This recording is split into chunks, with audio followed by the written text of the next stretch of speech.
A service of KIBMradio.com, the Internet's home for an all old-time radio.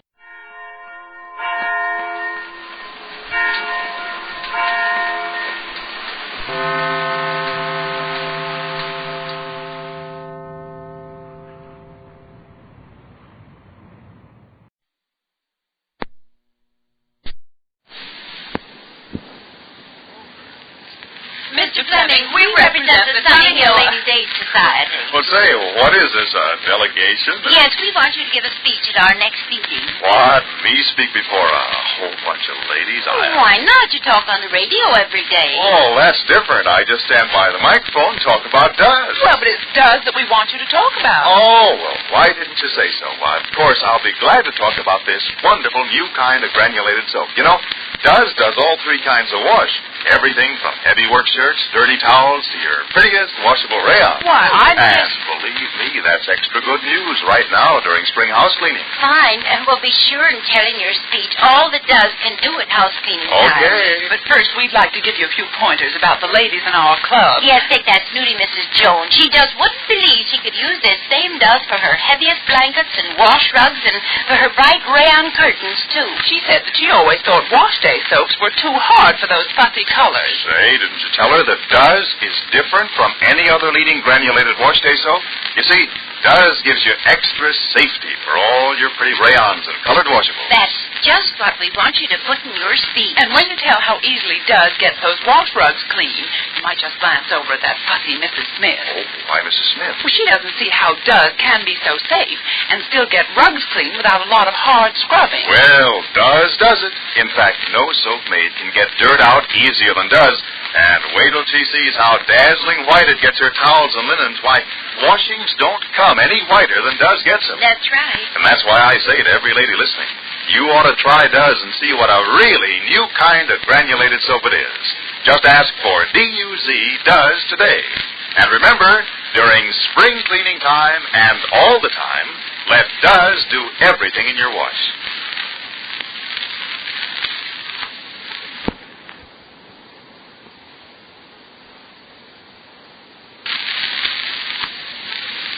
And now, the Goldbergs. It was like bringing trouble right to his own door when Sammy invited the Jeromes and Walter's fiancée to the Goldbergs for dinner.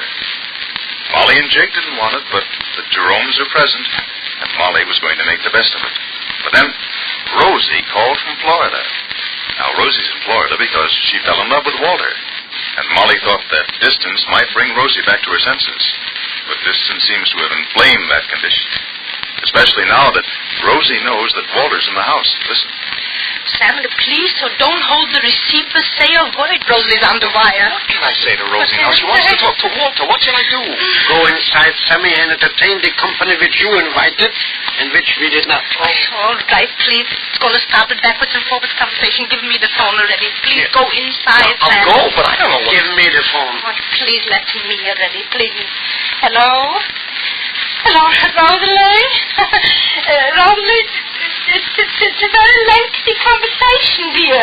And it's not local. Papa said it, it's not local. Yeah. Well, darling? Well, yes, dear. Walter's still here. Why did you say he left? That's better than saying you told him you didn't want him to talk to her. Bob, dear? Bob, dear? She's crying. Bob, dear, I can't hear. I can't hear, dear. Bob, dear? Oh, family just in passing. He invited Walter, and he invited Walter's mother, and, who else? Just 1 minute, darling. I got something boiling on the stove. 1 minute, dear. Well, should I say the financing again? Just a minute, dear. No, dear. They're having supper here. They're having supper here. Well, let me talk to her, Ma. Just a minute. Ma, give me... She wants to talk to Walter. She's crying. Just a minute. Your family wants to talk. You're so anxious to know about the sand on Florida. 1 minute. Hello, Rosie. Yeah. Are you having a good time? Huh? Mama's coming down, you know. Well, let me talk to you. Well, who said he doesn't want to talk to you? Of course he does. Why shouldn't he? Only wait a minute, Rosie. Hold on. Just a minute. Well? Mama, you better get Walter in here and let him talk to her. Oh, but she's crying. She said something. Well, of course she said something. What do you think? Go in, Jake, please. In front of his mother and his financier, I'm going to say what? Just say somebody's on the phone that wants to talk to you. Go in and say it then. Talk to him, Ma. Tell her Walter's coming to the phone. I'll go get him. Here, give me. Just a minute. Give me. Let me talk, Let please. me talk. Hello? I'm talking. Let me talk. So talk. Yes, Rosala. Just a minute. Here. You wanted to talk, so give me. I said here. I'm taking it. Well, you wanted to talk, so it comes to something as well. Hello? Hello, Rosalie? Wait, dear, wait, darling, wait, dear, with your interrogation. Let Mama ask you a question. Let Mama ask you a question. Answer me first, and then I'll answer you. How is Tom Helter? Yeah? She's well? Huh? Uh-huh. Yeah? You still got a kidney? Uh-huh. She goes to the clinic? With her foot, too? Oh. And how's Montel? That's good, darling. You go swimming in the one piece? Uh-huh.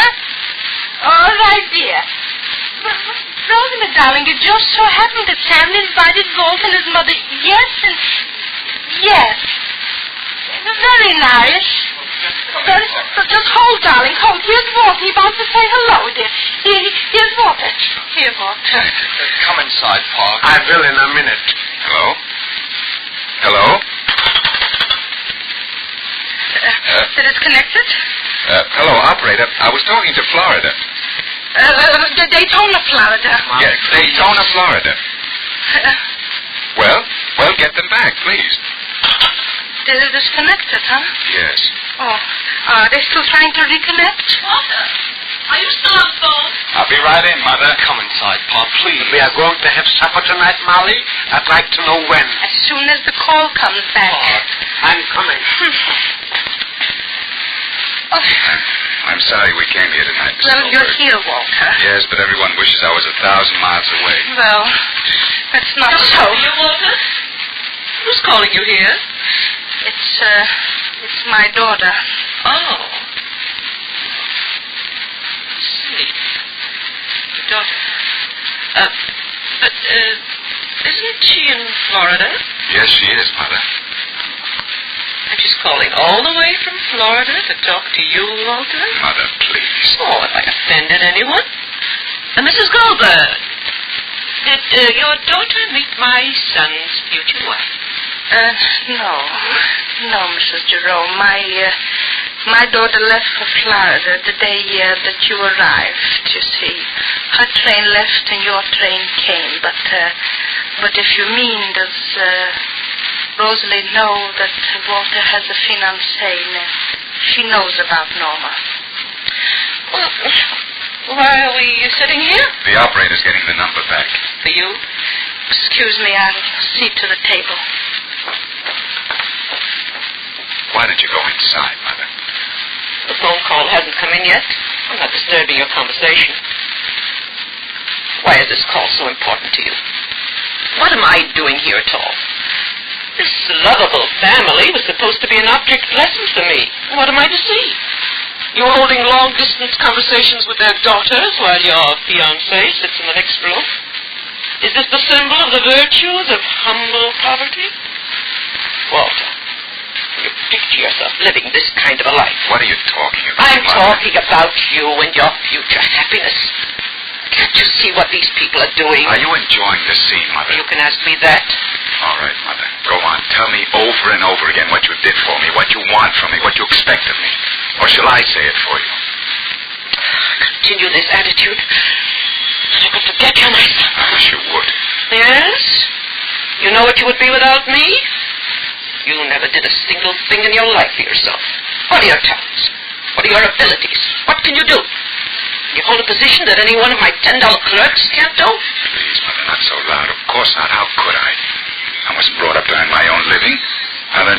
expensive clothes and sail a boat and ride a horse and spend a big allowance and travel first class on the best boats?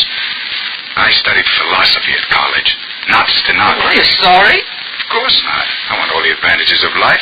Why shouldn't I have them if I can? But not at any price. What price am I asking? That you shouldn't have the pleasure of learning through bitter experience what I learned?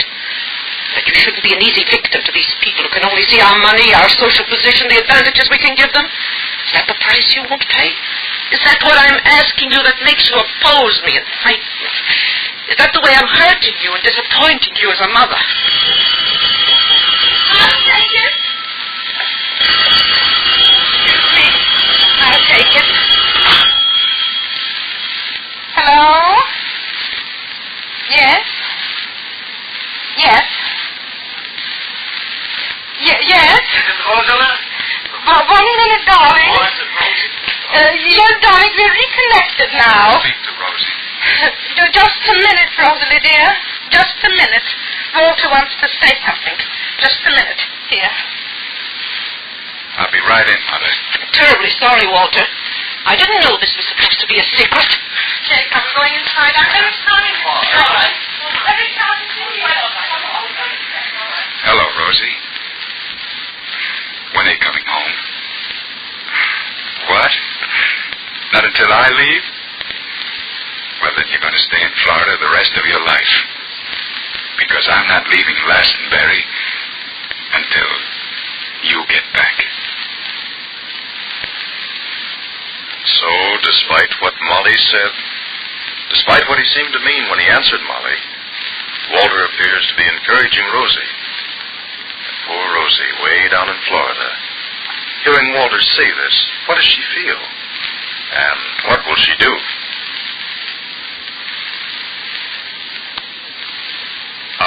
Don't look now, but are you still using an old-fashioned halfway soap for your dishes? You are if it's a bar soap because it doesn't have real speed. Or if it's a tough granulated soap, it's short on kindness to your hands.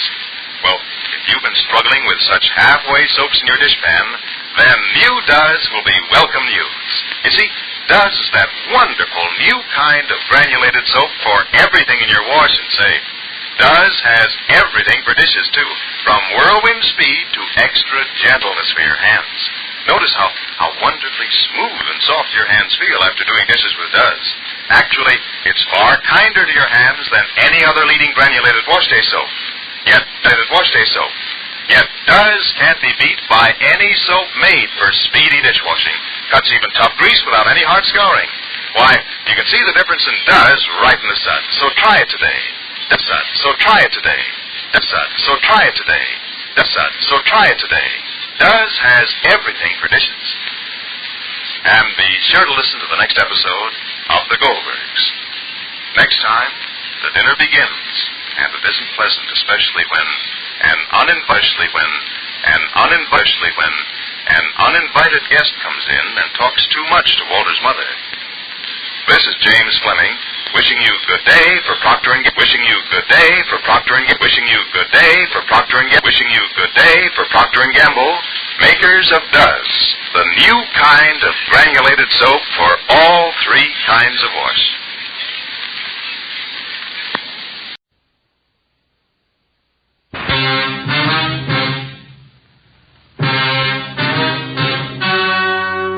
The story you're about to hear is true. Only the names have been changed to protect the innocent. Fatima Cigarettes, best of all long cigarettes, brings you Dragnet.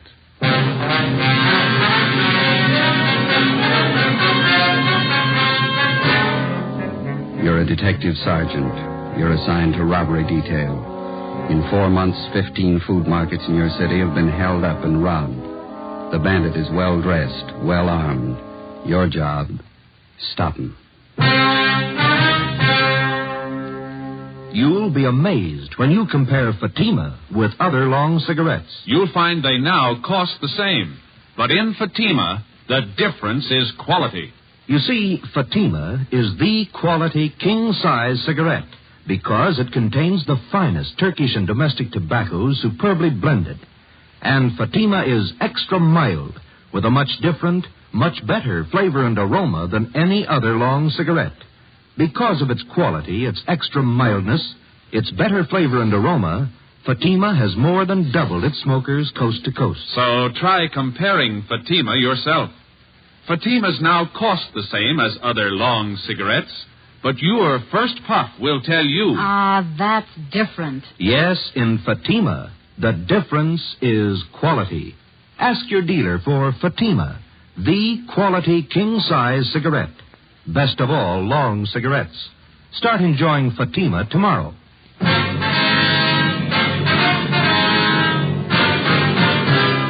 Dragnet, the documented drama of an actual crime. For the next 30 minutes, in cooperation with the Los Angeles Police Department, you will travel step by step on the side of the law through an actual case transcribed from official police files. From beginning to end, from crime to punishment, Dragnet is the story of your police force in action. It was Monday, February 12th. It was cold in Los Angeles. We were working the night watch out of robbery detail. My partner's Ben Romero. The boss is Thad Brown, chief of detectives. My name's Friday. It was 9:48 p.m. when we got to room 25A, interrogation room. Have a chair, Mr. Pollard. Yeah, thanks. Now, what is it that you want to tell us, sir? Well, you have a cigarette, please? Yeah. Here you are.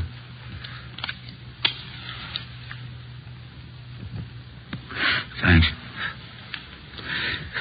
I'm a little nervous. It's never happened to me before. What's that? Well, after I thought it over, I knew it wouldn't be any use to keep it up. I knew you'd find me. Well, I think I quite follow you. I want to confess. That's why I came here. Yeah? I knew I was doing wrong. I just couldn't help myself. What have you done? I'm not trying to defend myself. I needed money, that's all. There wasn't anything else I could do. Well, we still don't know what you're talking about, Pollard. You've been after me 4 months. Thought maybe you'd recognize me from the description. Some of the people must have seen me. Those food market holdups? You pulled those robberies by yourself? Yeah, 15 of them. Needed the money. Pollard, is that your true name? That's right, yeah, Frank Pollard. You ever been arrested before? Drunk charge, that's all. I don't know why I went wrong. It just did. You ever done any big time? No. Well, why do you want to confess? I want to get it off my mind. I want to tell somebody. Everybody. Look, call in newspapers. I'll give them the whole story. I'll tell them everything. How many of those markets did you hold up, Pollard? 15. You said you needed the money, is that right? Why? Personal reasons. Now, look, you got a light again. The smoke's out there. Yeah. Here you are. Yeah, thanks. You used pretty much the same routine on all of the holdups, is that right? Yeah, I only pull one job a week. Figured that was the safest way. Dressed pretty well, like a salesman. Always had a briefcase with me. Is that where you carried the gun? Yeah. Always worked, too. I'd show up at closing time, get the manager in the back room, then pull the heist. What kind of a gun did you use? Service pistol. I had it from when I was in the Army. How do you usually work it? Oh, when I got the manager alone in the back office, I'd just pull a gun and I'd say, give me the money, all of it. They knew I wasn't fooling. They'd give me the dough. You don't seem to fit the hold-up man's description too closely. Did you wear a mask on those jobs, is that it? Sometimes I did, sometimes I didn't. How about the man who worked with you? Where's he? Wasn't anybody else, just me. Worked him alone. That's where you cops were wrong. You thought there were two of us, didn't you? We thought so, yeah. Pulled every job by myself. That's where I crossed you up. I knew what I was doing. I didn't need any help. Well, how about that market out on West 7th that you held up last night? Did you pull that one alone, too? Yeah, sure. I always work alone. Guess I had you guys going, huh?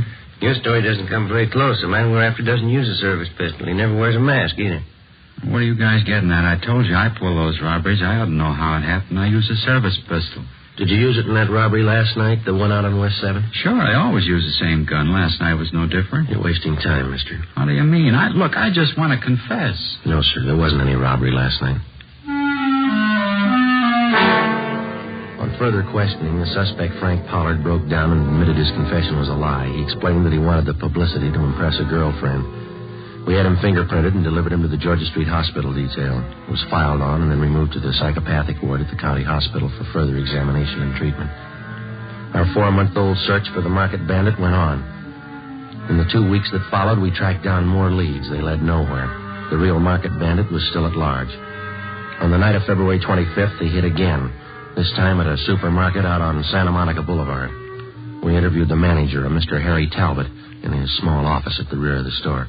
I guess I should have known better. I got the bulletin you sent out on the guy, his description, everything. I just wasn't thinking, I guess. He came in the market just before closing time, is that right? Yeah, a couple of minutes after 8. Looked well-dressed, had a briefcase under his arm. I fell for it like the rest of them. I thought he was a salesman. Well, how about the man's description, sir? About 5'11", 170 pounds, I guess. Gray suit. It's the same description you had printed up in the paper. Was anyone else around when the man came in the door? One of my clerks, Everett Smiley. He saw him leave and get in a car right after the robbery. Is this clerk still around? We'd like to talk to him. Oh, he went down the street a minute. He'll be right back. Yeah, maybe that's him. Yeah? Mr. Talbot, you remember me, Mrs. Bolton? Oh, yes, ma'am. I'd like to ask you a favor, Mr. Talbot, as an old customer. I'm tied up right now, ma'am. Could I see you a little later on? I won't even come in, Mr. Talbot. You see, we're having our annual benefit whist party down at the community church. They were going to have it next Thursday, but I made them put it off another week so we could get some decent prizes. Oh, yes, ma'am. Of course, a lot of our people are good customers of the store here, so I knew you'd be willing to give something to the prize list. Oh, yes. Shall I put you down for one of the door prizes? Maybe 2 or 3 market baskets full of canned corn, peas, things like that? Yeah, okay, Mrs. Bolton. I'll have Everett fix them up tomorrow. Of course. Well, thank you very much, Mr. Talbot. I'll have my boy Robert pick them up tomorrow. You'll have the baskets fixed up real nice, won't you? Yes, ma'am. I'll take care of it. Well, thank you again. Goodbye. Goodbye, ma'am. Goodbye, gentlemen. Goodbye. Mr. Talbot, I wonder if you could tell us what happened after you got back here in your office with the hold-up man. Well, it happened pretty fast. He reached into the briefcase he was carrying like he was going to get his order book, and he came up with this gun. He told me to open that safe there. But I stalled. I said I didn't know how. I see. That's when he started telling me what he'd do to my family, my wife, if I didn't open the safe. He knew all about us, my address, my wife's name, my kids. He said he'd get them if I didn't do what I was told. Same M.O. Never failed him. What'd you do then, Talbot? Well, money's not worth that much to me. I opened the safe and gave him everything. A little over $400. I still don't know how he got that information about my family. Do you have any suspicions at all? No, nobody I can think of. How about the gun he had? Can you describe it? Well, just like you have it listed in that bulletin on him. 38 revolver, blue steel, long barrel. Mr. Talbot. Come on in, Ev. Officers, this is my clerk, Everett Smiley. I'm sorry I forgot your name. Friday and Romero, robbery detail. Hi. No. Hey, Mr. Talbot says that you saw the hold-up man leaving the market. Is that right? Yeah, that's right. He walked right out of the store and down the street just like nothing happened. I didn't know anything was wrong till later. Did you notice if the man got in the car? Yeah, I did. The car was parked about halfway down the block. Another guy was driving. The motor was running. Did you catch the license number? No, but it was a brand new sedan. A Pontiac, I think. You shouldn't have much trouble finding it. Without a license number? Well, it's a brand new car. I remember the color. I couldn't forget that. Yeah. Bright red, just like a fire engine. 90% of the time, color identification of a car means nothing. For one thing, a getaway car can be painted in a matter of a few hours, and for another, the color of a vehicle is not listed on the registration slip. It's impossible to check a car through DMV on color alone. But in this case, we figured that we had half an exception to the rule. The car used in the robbery was new, was painted a very distinctive color. We began an immediate canvass of automobile dealers throughout the city. After a day and a half of calling and checking, we found 2 dealers who had sold 2 new cars within recent weeks with fire engine red paint jobs. We got the names and addresses of the purchasers and checked them out. One of them was a Miss Mona Taylor, an ad taker for one of the daily morning papers. I'm sorry to bother you at your work, Miss Taylor. Oh, not at all. Most of it's over for today. What is it you want to know? Well, we understand that you bought a new Pontiac sedan about 3 weeks ago. Is that correct? Yes, I did. If this is about that parking ticket, why, I've already taken care of it. No, ma'am, that's not it. We'd just like to know if you still own that car. Well, I don't own it yet. I'm still paying on it. Colors are bright red, is that right? Yes, it is. Fire engine red. I like bright colors. Well, does anyone else besides yourself drive the car, Miss Taylor? Well, yes, once in a while. I lend it to my boyfriend, Al. Al Daly. I've known him for a long time. Oh, excuse me. Classified ads, Miss Taylor. Yes, sir. 2-room apartment? Unfurnished? All right. You got a smoke, Steam, Joe? heat, Yes, I got one. view, Beverly Hills. That's it, then. $80. Okay? Yes, sir. Tomorrow morning's edition. Yes, $2.12 for 2 days. Could I have your name, address, and telephone number? Thank you, sir. About this friend of yours, Miss Taylor, this Al Daly. How long have you been lending him your car? Since he got his new salesman's job. He has to make night calls on customers out in the valley, so I let him have the car, usually about once a week. When's the last time that he borrowed the car, miss? 2 nights ago. From Mona Taylor, we got the address of her boyfriend, Al Daly. We located him in a rooming house on South Boulevard Avenue. He admitted he borrowed the Taylor girl's car the night before, but he denied that he drove it anywhere in the vicinity of the robbery. How about your friend, Jimmy Bray? I don't know. I loaned him the car, that's all. He gave me $30. Well, that's an awful lot of rental money. Why did he need a car so bad? I don't know. Why don't you ask him? Where's he stay? Bartlett Hotel. Nathan Flower. Mm-hmm. You going over to see him now? That's right. Why? Well, I thought if you were going over there, you wouldn't mind taking this with you. He left it in the car when he brought it back. His briefcase. Let's have a look. What's the matter? It's all the fuss about a briefcase. Yeah? Mm-hmm. What is it? Let's see. All right, you got an answer for that, Daly? Sure, a funny place to keep a gun. We took Al Daly downtown where he was held for questioning. We had a stakeout placed on his rooming house. We had both Daly and Bray checked through R&I. No criminal record. The briefcase and the .38 revolver were booked as evidence with the property clerk. There was no record or prints on the gun. The Taylor girl's car was impounded to be checked for fingerprints. 7 p.m., we drove out to the Bartlett Hotel on 8th and Flower. The room clerk confirmed the fact that Jimmy Bray was a registered guest at the hotel.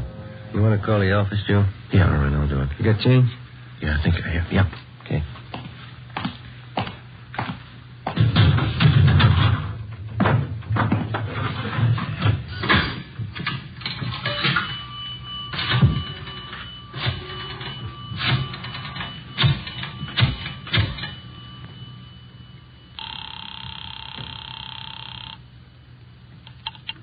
City Hall. 2511. 2511. Robbery, Powers. Joe Friday, John. We're out at Bray's Hotel. We're going to stake it out. He's not in yet. Yeah, that's what I figured. What do you mean? Market out on 12th Street was held up a minute ago. Yeah?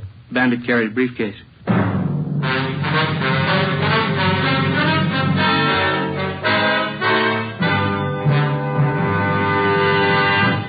You are listening to Dragnet, authentic stories of your police force in action. You'll be amazed when you compare Fatima with other long cigarettes. Buy a pack. You'll find Fatimas now cost the same. Light a Fatima. Ah, that's different. What a difference. Yes, friends, in Fatima, the difference is quality. Quality of tobaccos, the finest Turkish and domestic varieties, extra mild and superbly blended to give you a much different, much better flavor and aroma than any other long cigarette. Quality of manufacture. Smooth, plump cigarettes rolled in the finest paper money can buy. Quality, even to the appearance of the bright, clean yellow package, carefully wrapped and sealed to bring you Fatima's rich, fresh, extra mild flavor. Try comparing Fatima yourself. Fatimas now cost the same as other long cigarettes, but your first puff will tell you... Ah, that's different. Yes, in Fatima, the difference is quality. Ask your dealer for Fatima, the quality king-size cigarette. Best of all long cigarettes. Start enjoying Fatima tomorrow.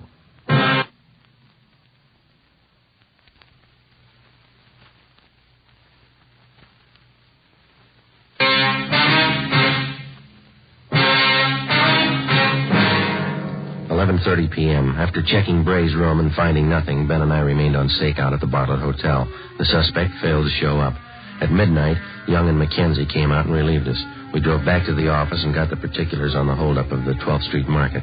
The M.O. was almost exactly the same as in the other 16 robberies. The victim's description of the holdup man matched perfectly with Bray's. By noon the next day, the suspect still had not returned to his hotel. An intensive canvass of the immediate neighborhood around the Bartlett Hotel netted us nothing. Nobody remembered Bray. We checked the bars and restaurants that he was known to patronize. No one had any idea where he might be. Details at the airport, railroad stations, and bus terminals were alerted. We got out a supplementary description on our original APB. The sheriff's office was kept advised. 2 days passed. Still no sign. We questioned and re-questioned Al daily. Either he couldn't or he wouldn't add anything to what he'd already told us about Bray. A series of stakeouts were placed at food markets in areas where Bray had staged robberies previously. A composite picture of the suspect was made up and given wide distribution throughout the city. It all went for nothing. The following Tuesday, March 4th, Bray robbed a neighborhood market in Highland Park of $150. I had to give him the money, Sergeant. He threatened my wife and kids. Said he'd see something happen to them if I didn't open the safe. Did you say he wore gloves, sir? That's right. I thought it didn't jibe at first. A salesman wearing gloves like that. Didn't think about it till it was too late. Did you notice if he was on foot or did he get away in a car? He had a car, all right, parked down the street there. Saw it through the window. Another fellow was at the wheel. Mm-hmm. Did you notice anything else about the car? The license number, maybe? No, I couldn't see that. But it was a coupe. I'm sure of that. Yeah? It was red. Bright red.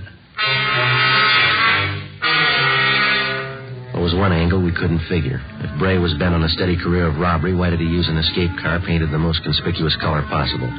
We checked out Mona Taylor's car again. There was no connection. The search went on. 2 weeks, 3 weeks, another month. Bray kept to his usual schedule, one robbery a week. The legwork went on, too. On March 20th, we got a call from one of Ben's informants. He told us that he'd seen a man answering Bray's description in the Venice Park amusement area down by the beach. When we drove down to Venice to check it out. Pretty good crowd for a cold night. Yeah. Where do we find this friend of yours? See where the merry-go-round is up ahead? Yeah? Just beyond that. He runs one of the booths. You throw baseballs at phony milk bottles, 3 chances for a dime, you know. Oh, yeah. He and his wife run it. They've been out here for years. I don't know how they ever make a living at it. Hey, those hot dogs smell good, don't they? Is that your friend's booth across the way there? Yeah, it is. Fellas, show the girls how you can throw a baseball. Fill them out. How about it? You'll let the girls have a free throw. Step up when it's live. Looks like Maud's running the place tonight. Maud, that's his wife. Oh, yeah. How you doing, Sergeant? Cold night, huh? Hi, Maud. This is my partner, Joe Friday. How are you? Glad to know you, Joe. Guess you're looking for Scooter, huh? Yeah, is he around? Just down the way, Sarge. Hey, how about it? Sailor, try your luck. 1 spin dime. Spill the milk. Pretty good crowd tonight, Maud. Oh, yeah, but they're not spending. Hasn't been good at all lately. Where'd you say your husband was, ma'am? Just down the way. Old man Hudson's out to chow. Scooter runs the merry-go-round for him while he eats. Now, thank you, Maud. We'll drop back and see you before we leave. Right. Glad to meet you, Joe. Yeah, glad to meet you. Goodbye. What do you say, girls? Have the boys show you how quick they can throw. Spill the milk. How about it? Scooter, is that what you said? Is that the guy's name? Yeah, that's right. He used to run the scooter drome. You know, the little electric cars you drive around, bumpers all around them? Yeah, yeah. All right. Hey,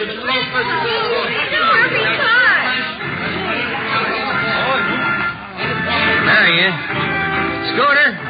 Hey, Scooter! Hi, Sarge. I've been waiting for you. Hop on. Yeah, go ahead, Joe. Okay.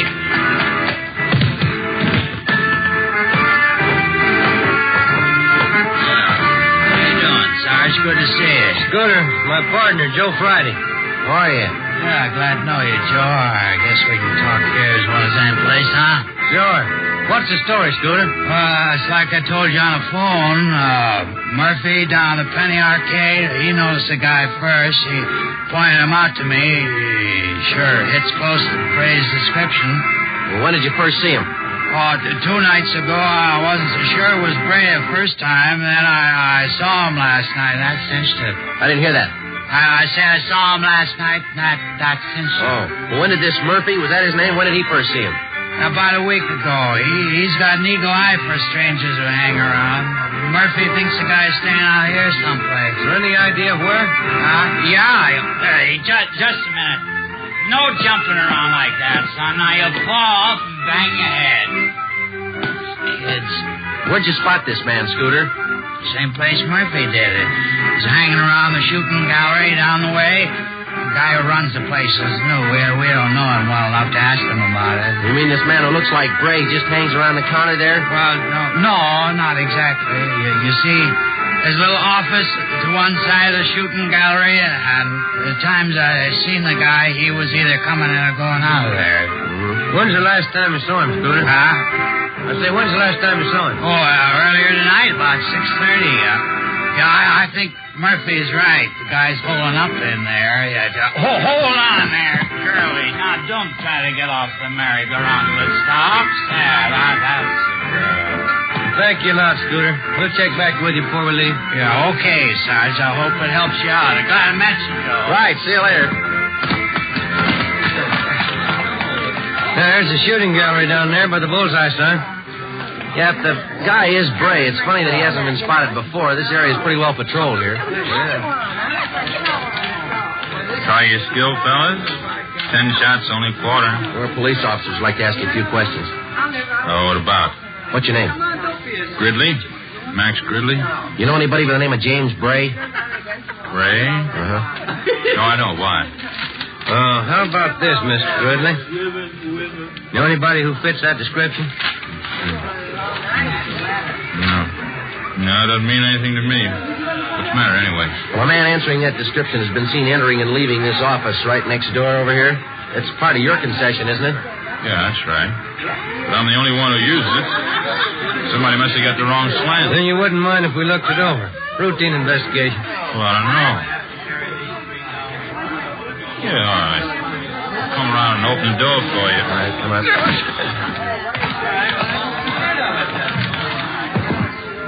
It's just a cubby hole, as you can see. Kind of use it as a storage place. Sometimes I have my lunch in here. Take a nap once in a while. Looks pretty well lived in. All those clothes are yours, Mr. Gridley? Yeah, that's right. Why? Hey, Mac, how about a load on this thing? Oh, it's a customer. Excuse me, man. Be right back. Yeah, go ahead. Hey, Joe. Yeah. Over here, have a look. This towel. Yeah. Look at the name stenciled on it. Bartlett Hotel. 9:30 p.m. We advised the shooting gallery operator not to attempt any phone calls.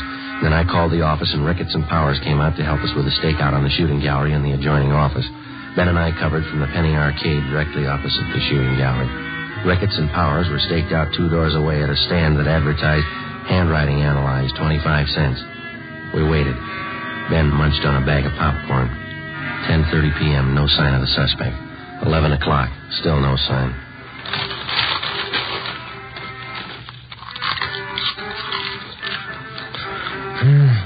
Getting pretty cold.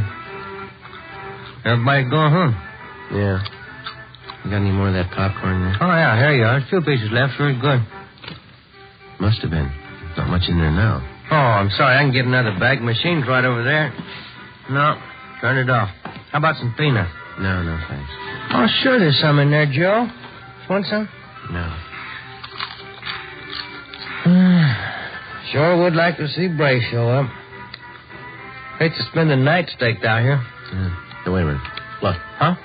The shooting gallery. The guy in the blue suit. He's talking to the manager. He's going around the side door. Yeah, come on. He's going inside. All right, hold it right there, mister. Joe, watch it. Ricketts, Johnny, come to the back. I'll get the door. Right. Come on, let's hit it. Yeah. What out the back? Come on. Yep. Hold it. Johnny's got him. Yeah.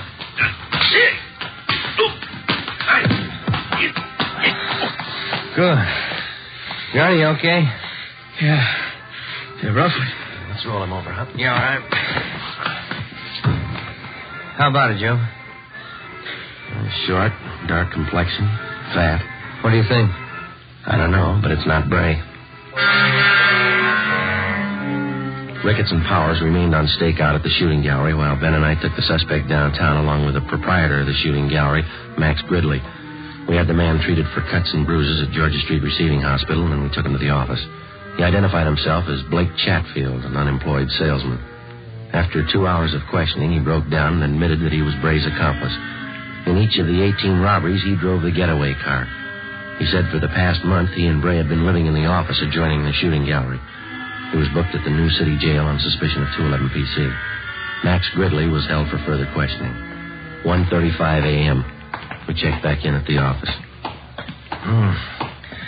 Guess I had too many hot dogs out there. Yeah, what's the matter? Oh, indigestion. Maybe it was the popcorn.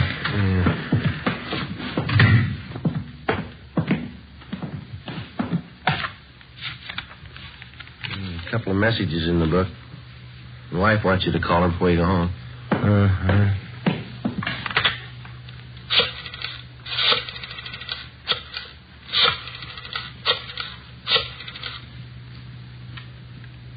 Hello, Amy. Yeah, long night, yeah. What? Loaf of graham bread. Well, I'll try. Okay, dear. Yeah, bye. Same old thing. Yeah. I get it. Robbery Friday. Johnny Powers, Joe. Yeah, John. How's it going? Jimmy Bray finally showed. We got him. Any trouble? No. Drove up in a bright red coupe. Couldn't miss him. Mm-hmm. You coming in now? Yeah, just leaving. See ya. Right, John. Bye. Well, I picked up Bray. Bringing him in now. Good. Sure been a long haul. Almost 5 months. Yeah, it's a long time. Hey, Joe. Yeah? Where am I going to get a loaf of graham bread at this time in the morning?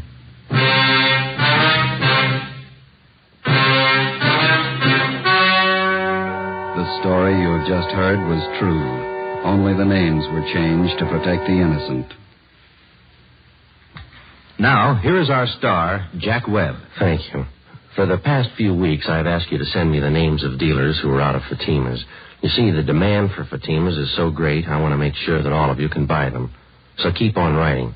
If you find a dealer fresh out of Fatimas, let me know. We'll have something done about it.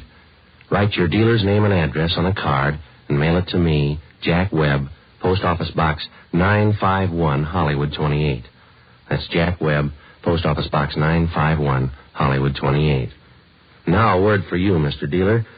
The coming holiday season will find new thousands insisting on Fatima quality. So step up your orders for Fatima tomorrow. Get in on the increasing demand for the quality long cigarette.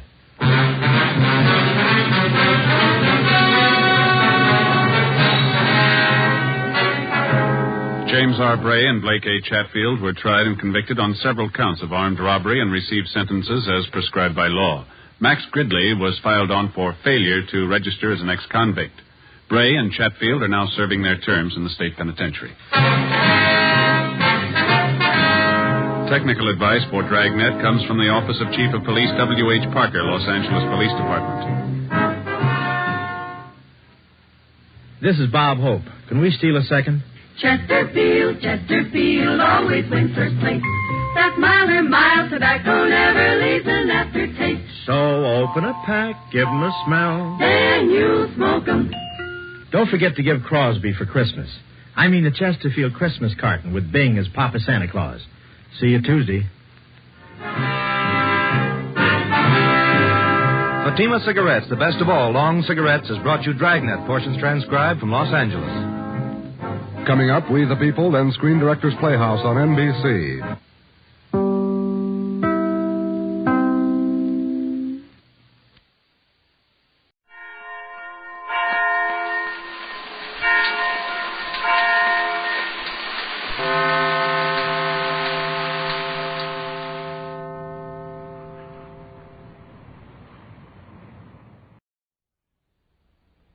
My name's Jeff Regan. I get 10 a day in expenses from a detective bureau run by a guy named Anthony J. Lyon. They call me the Lion's Eye.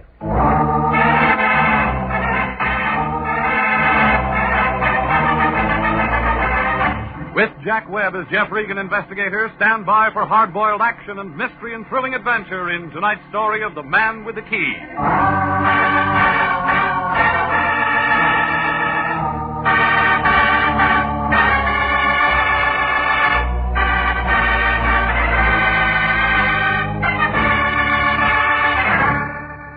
A block above Wilton on Hollywood Boulevard, there's a street they call Taft. It isn't very long. About 48 palm trees and a couple of bad sewers. It figures that the guy who laid it was nearsighted. He didn't see the hill 3 blocks away. Got kind of a tired look, like an old lady who's been moving furniture. There's a dirty gray apartment house on the right-hand side of the street. That's my place. 308. A low ceiling and a leaky faucet. A telephone that rings at the wrong time. It was last Monday night, about 11 o'clock. I was in bed listening to the party next door when it rang. It was the Lion. Regan, get your clothes on. That the way you sleep? You're going to be busy. We got a new client. Well, tell me all about it in the morning. Special messenger came to my place 15 minutes ago with a C note. Any good? It was from somebody named Dora King. Well, who's that? That's what you're going to find out. I can see better in the daytime. She's waiting for you right now. Oh, yeah. At a place on La Brea called the Southerner. Should I take my banjo? Don't be funny. She wants to talk to you, so get over there. Well, what does she want to talk about? How would I know? Well, don't you ever check into things? That's what I pay you for. All right, where's last week's salary? You'll get it. When? As soon as I find out if your expenses were legit. Now get busy. That all? No, call me right after you've seen her. Why? I want to know what's what. You mean you want to know if she can afford more than a C note? You're getting out of line. That's what they told Gypsy Rose Lee.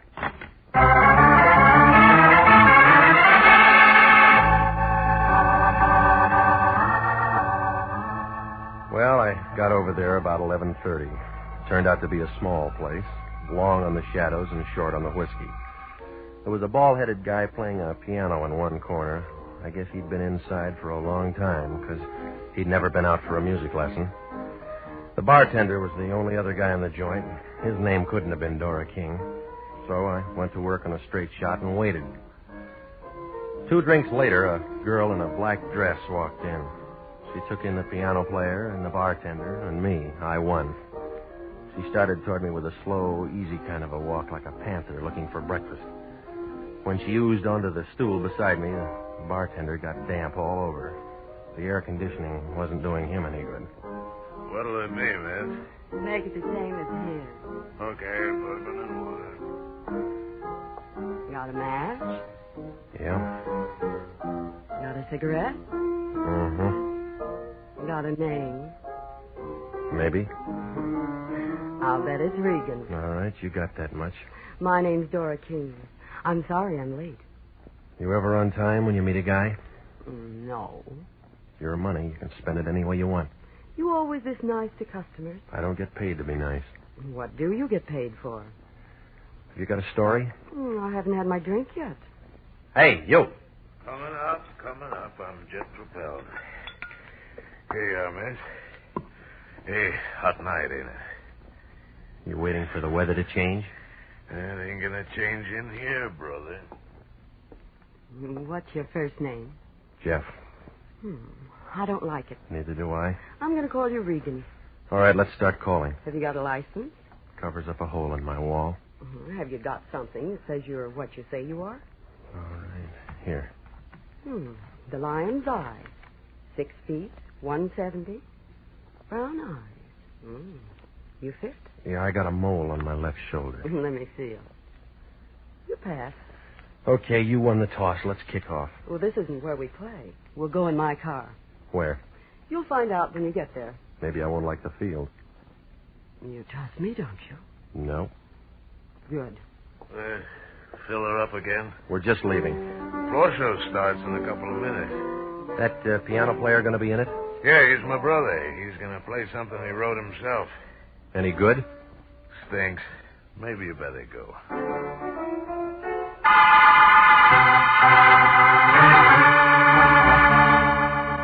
Well, the bartender was pouring himself 4 fingers of rye and about a fingernail of water when we walked out of there.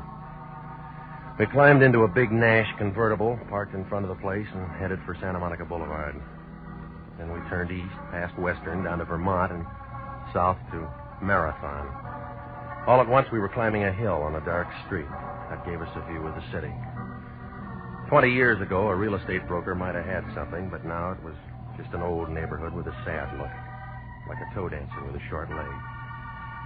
Nobody said anything, and I was beginning to have a feeling that maybe she'd forgot her compass when she slowed the car down. She pointed to a 2-story house in the middle of the block, and I nodded. Then she shoved the car in second and spun around the corner and came to a stop. I got out and walked around to let her out. She didn't move. End of the line. Short fare. Time for you to go to work. What kind of work? The white place back there, 3936. You saw it? It came through. It's a boarding house. I already got a room. On the 2nd floor, number 10. Knocked twice. Prohibition's dead, lady. There's a man there. His name's Bender. Ben Bender. That'll wake him up. He's expecting you. You're quitting? My job's finished. You're the new help. Well, what do I do? He'll tell you. That all? One thing more. Come here.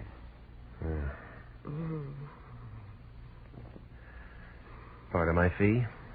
That's extra. I don't generally get tipped. Just for luck. You act like I'm going to need lots of it. You are.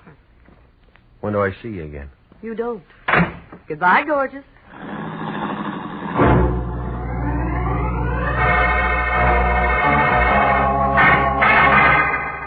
I stood there and watched her drive away, and then I noticed it. Somebody in a black coupe coasted around the corner, kicked into high gear at the bottom of the hill. I kept watching, but whoever it was hadn't read the traffic laws lately. He didn't use his lights for 2 blocks. Oh, it registered. He was on a tail job, and Dora was nice to tail.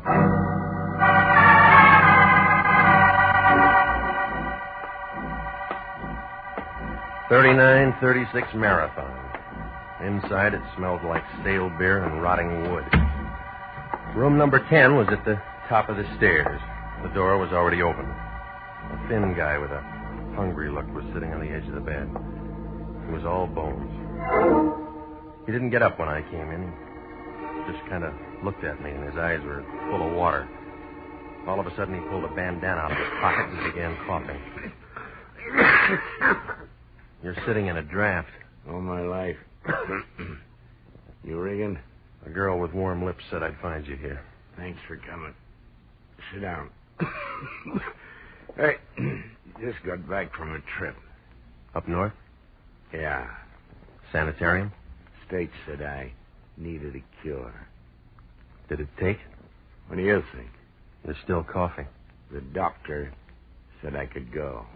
You can give me a going-away present. $10 and a suit of clothes.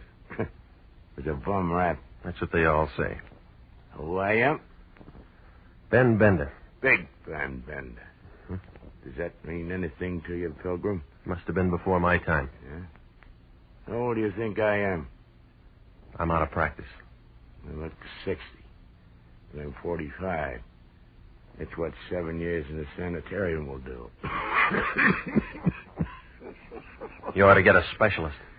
Already got one. What's his name? You. No, I'm only an intern. You'll do. All right, what do you want? When the guy goes up there, he makes a lot of friends. And a lot of enemies. Sometimes you can't tell one from the other. Does it make any difference? Big Ben don't trust nobody. No, what about that girl? Dora? Forget her. Her job's done. That's what she said. See this key? Yeah. I wear it around my neck. I worn it for 7 years. You'll wear it for the next 7 hours. Why? Them friends and enemies I was telling you about. What does the key fit? My safety deposit box at the American Security Bank. You meet me there. Tomorrow, the 10th. What if I oversleep? Stay up all night. I'll pay for the no-dose. Just be there. After that? Then your job's finished. It's off this door you ever made. Look, now, you kept this key 7 years. Why can't you keep it for 7 more hours? My business. What's in the box? My business. Okay. Any of those friends or enemies drive a black coupe, white sidewalls? I don't know. Why? My business.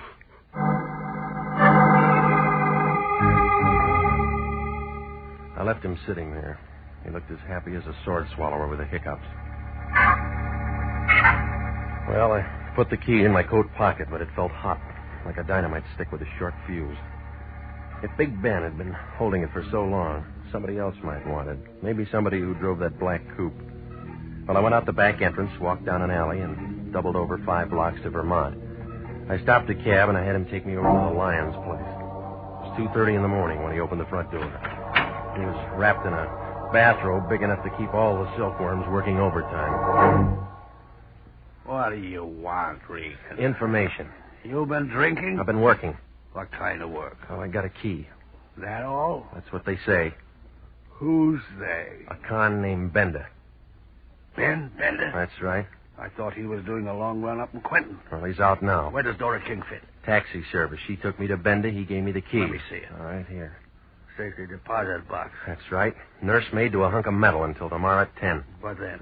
Well, I meet him at the American Security Bank and turn it over to him. Well, do it. Now, look, Big Shot, this key's hot. What makes it hot? Whatever's in that box. What's that? How should I know? Find out. You got the key. You got the client. Now, just a minute. Somebody waves a greenback at you and you think it's a rainbow. That's enough. Oh, stop it, will you? It's another bum client and you know it. Let me worry about that. If Ben held that key for 7 years and won't hold it now, he's scared. What's he got to be scared of? Somebody else who wants in on the So play. what? I'm holding the key. That makes me the clay pigeon. You're getting paid for it. Just be there tomorrow at 10. Alive.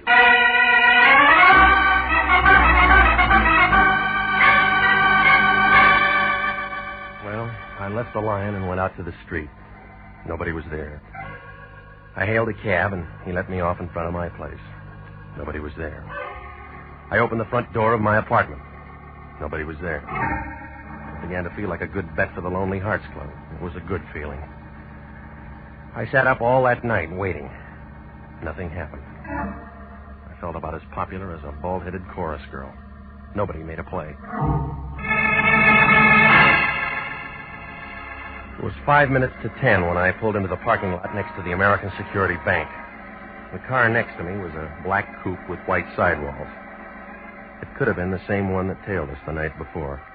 But then I figured there's a lot of cars in L.A. like that. But I leaned in and I looked at the registration. This one belonged to a guy named Al Spandy, who lived in Van Nuys. I wrote the address down and walked into the bank. The guard in a blue uniform waved me downstairs to the safety deposit boxes. It was 10, and still nothing happened.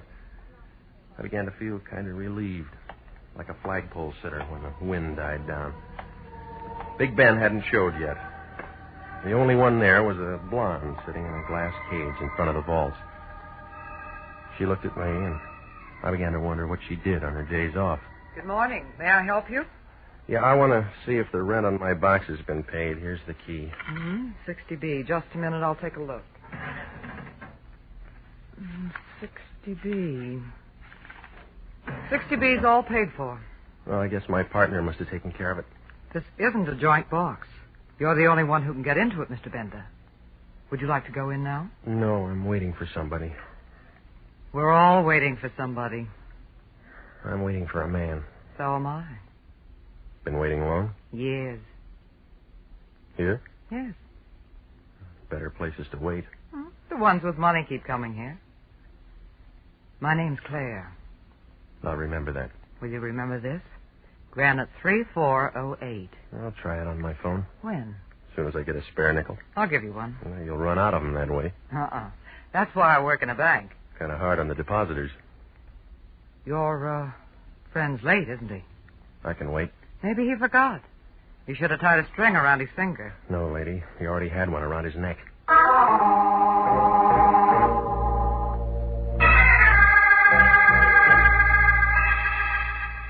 Well, she went back to copying nickels, and I sat down in one of the plush chairs and waited. 10:30 came, 11 came, Benda didn't. I began to get an uneasy feeling, like a bubble dancer with a slow leak. At 11:10, I couldn't take any more waiting, so I left to head for Benda's place. Outside the bank, a thin guy with a sharp head was hawking papers. I slipped him the nickel that the blonde had given me, and he handed me a Daily News. I wanted to see what a horse named Larry R. had done at Belmont, but I didn't get beyond the first page. Benda's picture was there, right next to Governor Dewey's, only Ben wasn't running for office. They found him in his room full of bullet holes. I guess he finally got a cure for that cough.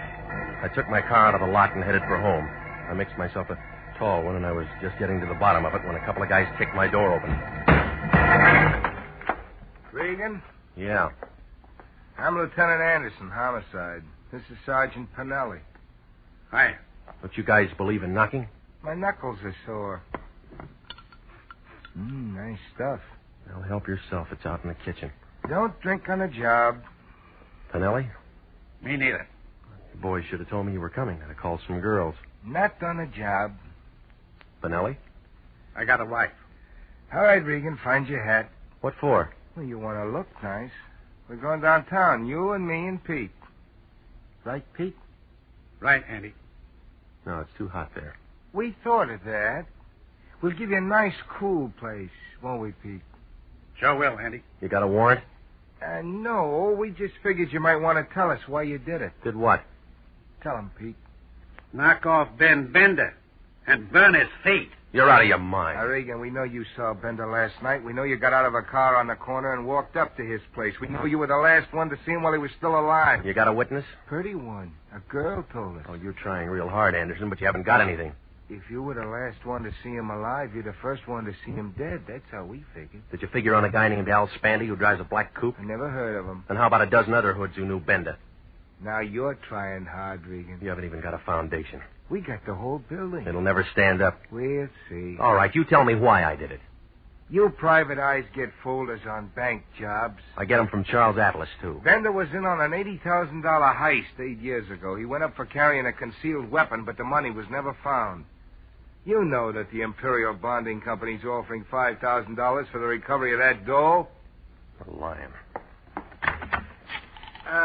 Don't make any dates tonight. You're not going to be available. All right. The lion will tell you I was working on a case when I saw Bender.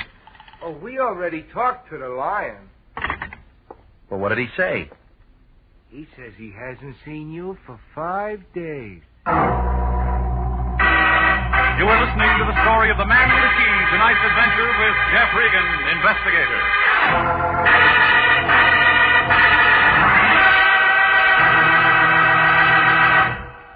Commissions are still available in the Army Nurse Corps Reserve. If you were a graduate registered nurse between the ages of 21 and 45, you may be eligible for a commission in the Army Nurse Corps section of the Regular Officers Reserve. These commissions are still available, and those who meet the high standards and qualify may elect active or inactive status. Those who request inactive status will continue with their civilian nursing duties but stand ready to serve in time of emergency.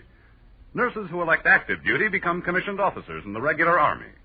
If you believe you qualify for a commission in the Army Nurse Corps Reserve, apply to the Adjutant General, Washington, D.C. And now back to the story of the man with the key and Jeff Regan, Investigator.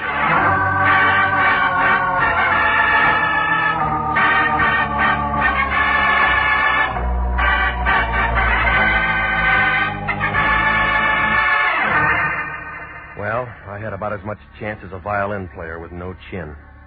Anderson and Pinelli took me down and locked me in one of the rooms upstairs. They didn't ask any questions. I guess they figured they had enough answers. Oh, it was a real nice fix. A dame named Dora King takes me to a con named Ben Bender. He slips me a hot key and says meet him in a bank at 10. I'm there on time, getting the phone number of a blonde named Claire, only Ben doesn't show. Somebody burns his feet and fogs him before he can keep the date. And then there's that black coupe registered to a question mark named Al Spandy. And then the lion deals one from the bottom. Oh, it was a screwy picture, and I was right in the middle of the frame. Well, I spent the next 4 hours taking in some free entertainment from the drunk in the next cell.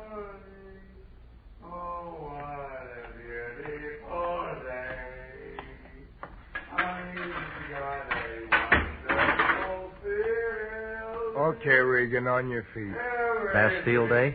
You're sprung. Well, I was getting tired of the floor show anyway. Try and make it Saturday sometimes. That's our big night. Or if I bring a date? I got a phone. My wife. That guy ought to be at Ciro's. Where do you think we picked him up? Regan, I'm running out of patience with you. How many times have I told you to keep out of trouble? Why didn't you tell him I was working on a case? I went to a lot of trouble to get you out. And you went to a lot of trouble to get me in. That was easy. Still got that key to Bender's safety deposit box? I got it. Tomorrow morning at 10, you're at that bank getting into the box. You're crazy. It's in Bender's name. I'll teach you how to spell it. I won't do it. Homicide might like to know you got that key. Now, you listen to me and we'll both make dough. Where I'd be, I couldn't spend it. The $80,000 from the bank job Bender pulled happens to be in that box, like I think it is. Imperial Bonding owes us $5,000 reward. I don't like it. You owe it to the company. Now, listen, you. Bender was knocked off for this key. Whoever wants it might make another try. Nobody knows you got it. Well, I'll give it to you, and nobody will know you got it. Regan, I'm giving you a chance to straighten yourself out. That's right. What do you mean? I feel stiff already.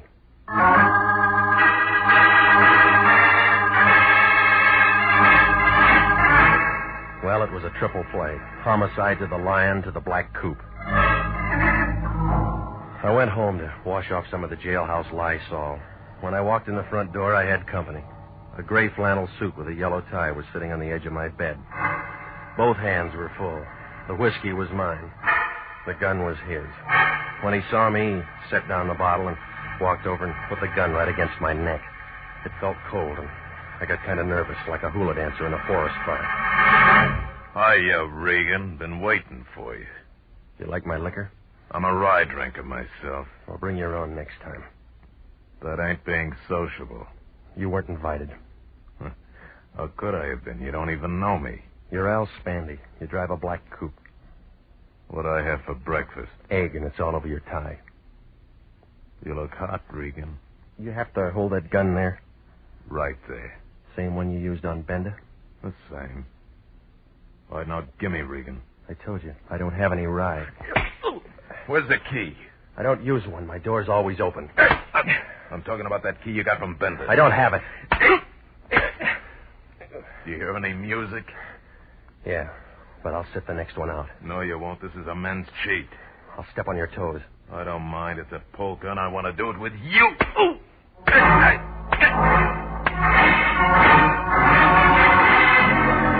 Oh, it was a long dance, but Spandy didn't get tired. I knew I wasn't going to last the evening out. And then I saw Dora King standing in the doorway back to Spandy. She was taking everything in like a Hoover vacuum cleaner on a dirty rug. She had a .25 in her hand, and she knew how to use it.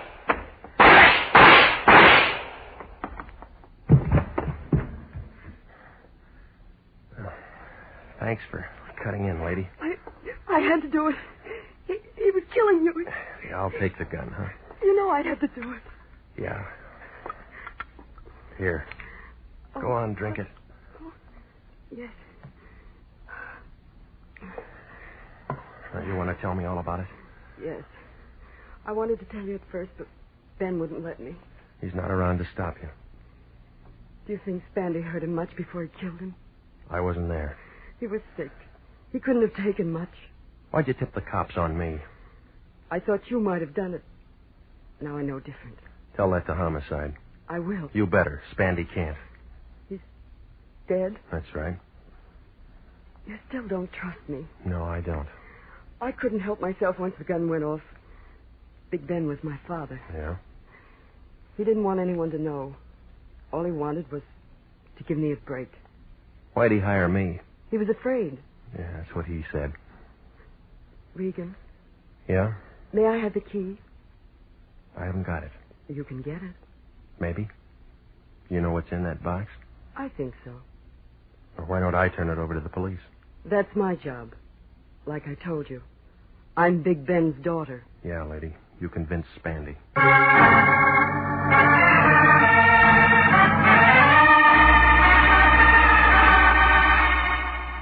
Well, I called homicide, and Anderson and Pinelli handled it. We all wound up downtown.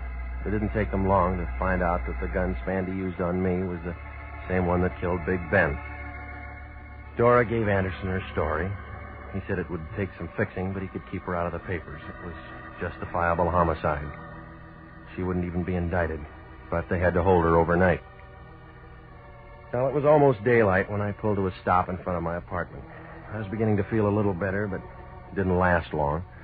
When I walked into my place, it looked like the L.A. Dons had been having a scrimmage. Every corner had been gone over. Oh, it didn't make sense. Benda was dead, Spandy was dead, Dora King was downtown, but somebody still wanted that key. Well, I crawled into what was left of my bed and set the alarm for 9:30. I didn't sleep much. I kept seeing keys and faces and $80,000 bills.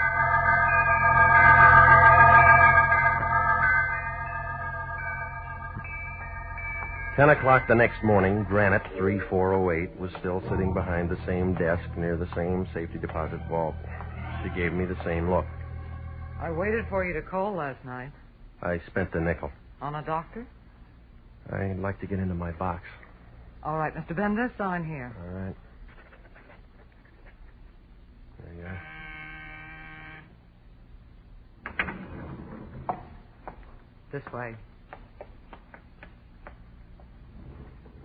Looks like part of the new freeway. One thing about a vault, it's quiet. So's a tomb. We're alone. Yeah. Well, All right, Sunshine, open your eyes. My box number is 60B. That can wait. I can't. Easy, baby. You'll set off the alarm. You and I can make a great team, Bender. Now, you know my name's not Bender. What is it? Regan. You and I can make a great team, Regan. That what you told Al Spandy? Why bring up a dead issue? What's your deal? You got Bender's key, I got the bank's key. You need both of them to open up the box. It's good so far. Go on.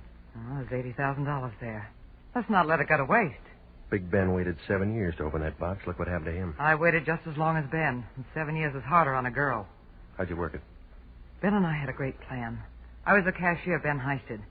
Only I just gave him a bag full of paper. The real dough's in his box. Well, that's the safest way. Keep your money in a bank. Yeah. Mm-hmm. And when it cooled off, both of you go in and pick up the dough together. That's the way it was supposed to work, only Ben was dumb enough to get himself picked up and tucked away for 7 years. Oh, you made real good partners. Nobody trusted anybody. I trust you. That why you went through my place looking for the key last night? Girls got to use their head. Besides, you might have been home. Ben and Spandy are dead. We don't have to worry about either of them. The money's still here. We got the keys that'll open the box. Can you add that? Yeah? What's the answer? About 20 years. What do you mean? That bonding company will see that you get the full load for grand larceny. You wouldn't turn me in. Don't make book on that. You and I'd make a great team, Regan. We can't lose. That's what USC thought.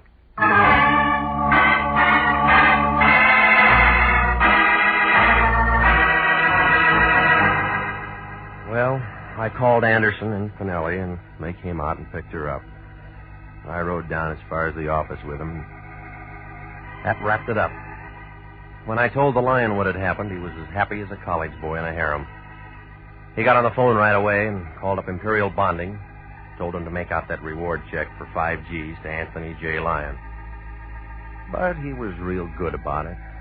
He took me for a ride in his new Nash convertible. Well, I guess he deserved it.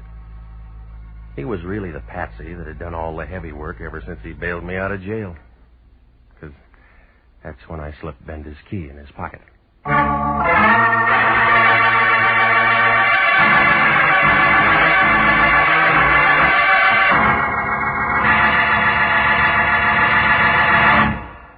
Jack Webb is featured as Jeff Regan with Herb Butterfield as Anthony J. Lyon. Jeff Regan, Investigator, written by E. Jack Newman and Larry Roman, produced by Sterling Tracy, is heard each week at this time over CBS. Tonight's cast included Ken Christie, Yvonne Patey, Marvin Miller, Paul Frees, and June Martell.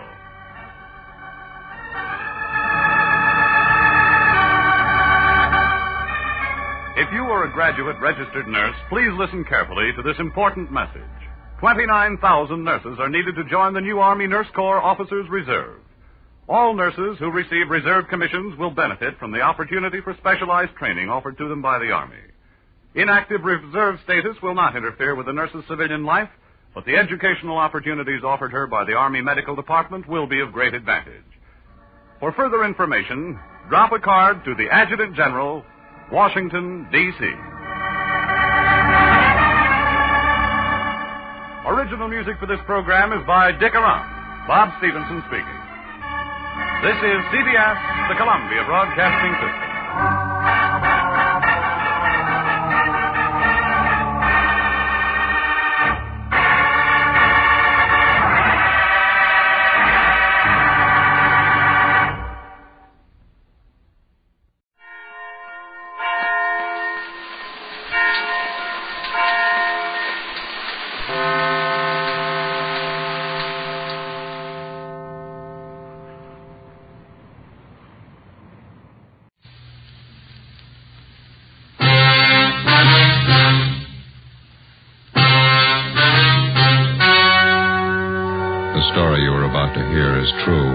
Only the names have been changed to protect the innocent.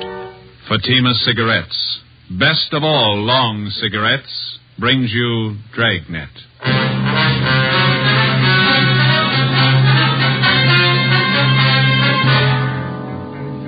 You're a detective sergeant. You're assigned to Juvenile Bureau. A pair of fake talent scouts are at work in your city. Their victims, young girls seeking careers in Hollywood. The criminals are vicious and relentless. Your job, get them. You'll be amazed when you compare Fatima with other long cigarettes. You'll find they now cost the same. But in Fatima, the difference is quality. You see, Fatima is the quality king-size cigarette because it contains the finest Turkish and domestic tobaccos superbly blended. And Fatima is extra mild with a much different, much better flavor and aroma than any other long cigarette. So try comparing Fatima yourself. Fatimas now cost the same as other long cigarettes, but your first puff will tell you... Ah, that's different. Yes, in Fatima, the difference is quality. Ask your dealer for Fatima, the quality king-size cigarette. Best of all long cigarettes. Start enjoying Fatima tomorrow.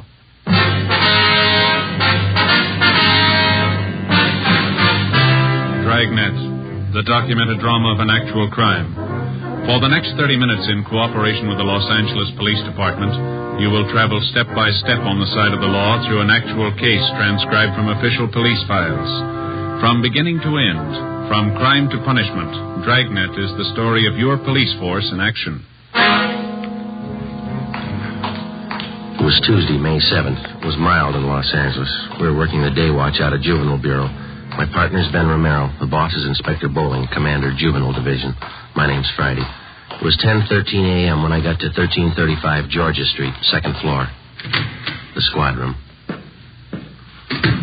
Hi. Hi, Ben. Did you pick up that latest run the stats office made for? No, I don't think they got it ready yet.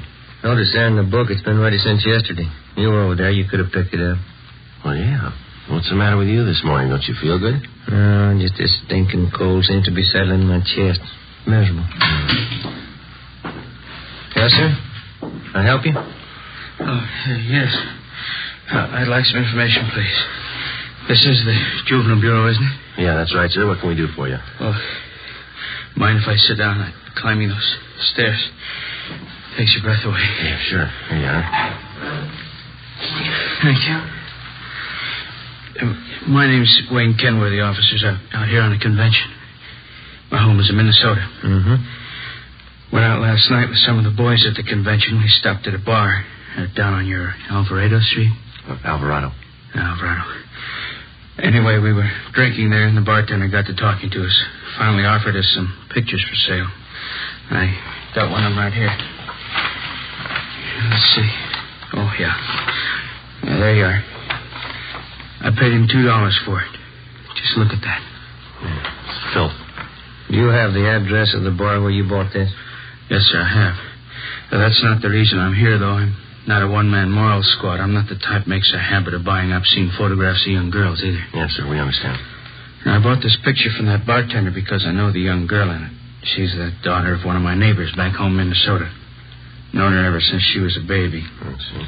This girl came out here about 8 months ago to live with a girlfriend. Mm-hmm. She was crazy for Hollywood. Thought she might break into the movies or something. She stopped writing her folks about 2 months ago. Hasn't been heard from since. Well, it sounds like a case for a missing persons bureau, Mr. Kenworthy. Well, the girl's folks have already contacted them. Nothing's been turned up. Nothing at all. Then last night, just by an accident, the bartender shows me this photograph. It's that girl, all right. No mistake.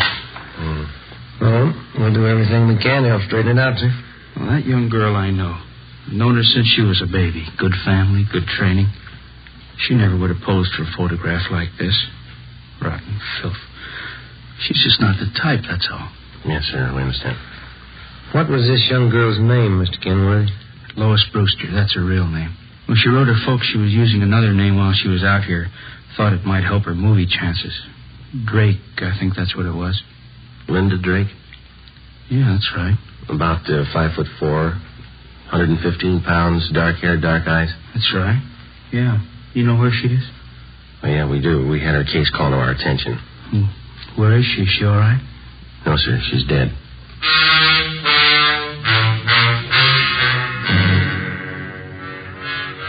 2 days before Mr. Kenworthy walked into Juvenile Bureau, the body of a young girl had been washed up on the shore just below the beach town of Venice. Apparently, she'd taken her own life. The girl was a brunette, attractive, not more than 17 years old. There was no identification on the body except for a rent receipt found in one of the pockets of a cotton jacket that the girl had been wearing. The rent receipt was made out to Linda Drake. It was signed R.L. King, 876 Peoria Avenue. The address was checked out, and R.L. King was found to be the girl's landlady. After identifying the body, she told investigating officers that Lois Brewster, alias Linda Drake, had lived at her rooming house with a girlfriend for about 6 months. The girlfriend's name was Joyce Fowler. The landlady went on to explain that the two girls had moved out about a week before without leaving a forwarding address. The Fowler girl had said that she would call back for any mail that might be delivered to the Peoria Avenue address. There had been no other leads to the dead girl's background or identity until her former neighbor from Minnesota, Mr. Wayne Kenworthy, showed up. Later that day, Ben and I met with Inspector Bowling and briefed him. Dirty, rotten business. I'll buy that. How far have you gotten with it? Check the dead girl's prints with the missing persons bulletin, Miss Lois Brewster. We notified the girl's parents in Minnesota. They're coming out to claim the body. It's pretty tragic. She's an only daughter. 17 years old. Same old story, we figure, Skipper. Some phony talent scout grabbed her and showed her the bright lights, got her to pose for those pictures one way or another. They can make a teenage girl go one of 100 directions after that. This one ended up on the beach. That's all I care about now. How about the girlfriend Lois Brewster was living with? Joyce Fowler? No word so far. Well, what about it? Any ideas? Well, it pretty much depends on finding this Joyce Fowler. There's no background on her. We got out on all points. How about phony talent scouts? Cheap modeling schools, photographers? Check out that angle. We put 4 of them away in the past 6 months. Another half dozen are being watched. We can start double-checking them tomorrow. Now, how about that picture that old fella Kenworthy brought in? Any lead there? We gathered a dozen samples just like it. One's as bad as the other. They're all printed on the same quality photographic paper. There's no markings of any kind on them. It's a common type of paper. All right, then get on the distribution angle. Stay on it. Every rotten bum that peddles this trash, you get them. I want them right up the line. Distributors, wholesalers, guy that prints the pictures, guy that takes them, every lousy one of them. I still can't figure. What's that? Well, the Brewster girl is a good home there, good training. She knew right from wrong. Kids don't forget that in a hurry. That might have been her trouble. How do you mean? She remembered it.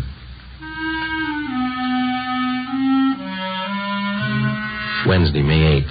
6 teams of men from Juvenile Division, working in conjunction with the Detective Bureau, started the drive against the obscene literature and photography traffic. Within 2 weeks, more than a dozen wholesalers, distributors, and small-time peddlers had been apprehended and were awaiting prosecution. For we still had failed to uncover any new leads in the Lois Brewster case. The roommate, Joyce Fowler, the all-important witness in the case, was still missing. No trace of her. The dead girl's parents arrived in the city, claimed the body, and took it back to Minnesota for burial. The drive continued. Another week passed. On May 29th, on a tip from a usually reliable informant, Ben and I checked out a small photographic studio on Sunset Boulevard, operated by an Emil Joseph Martin. He was sullen and uncooperative. We checked through his files. Just what I told you. A few special shots I keep filed away just for laughs. Once in a while, a friend drops in. I print one of them up for him. Yeah. Hold that one up to the light. Some of them are nice-looking dolls, huh? I print one up for my friends once in a while. What kind of friends do you have? What? How about this negative here, Martin? Do you mind printing this one up for us now? Sure, officer. My compliments. How many copies you want? One's enough. If you say so. Let's see. One of the best. I'll print it up right now. This way.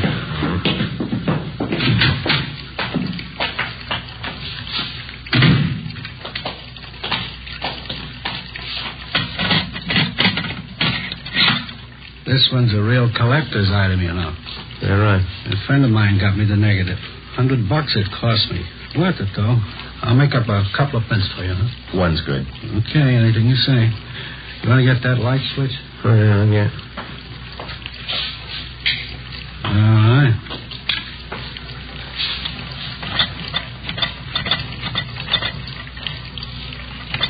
Yeah. Beautiful negative. Yeah. You picked a good one, all right. Yeah. Get the paper in here.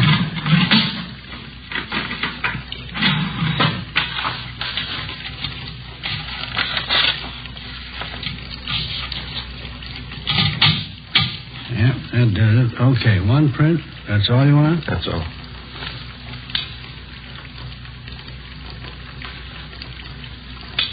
Okay, let's put it in the soup.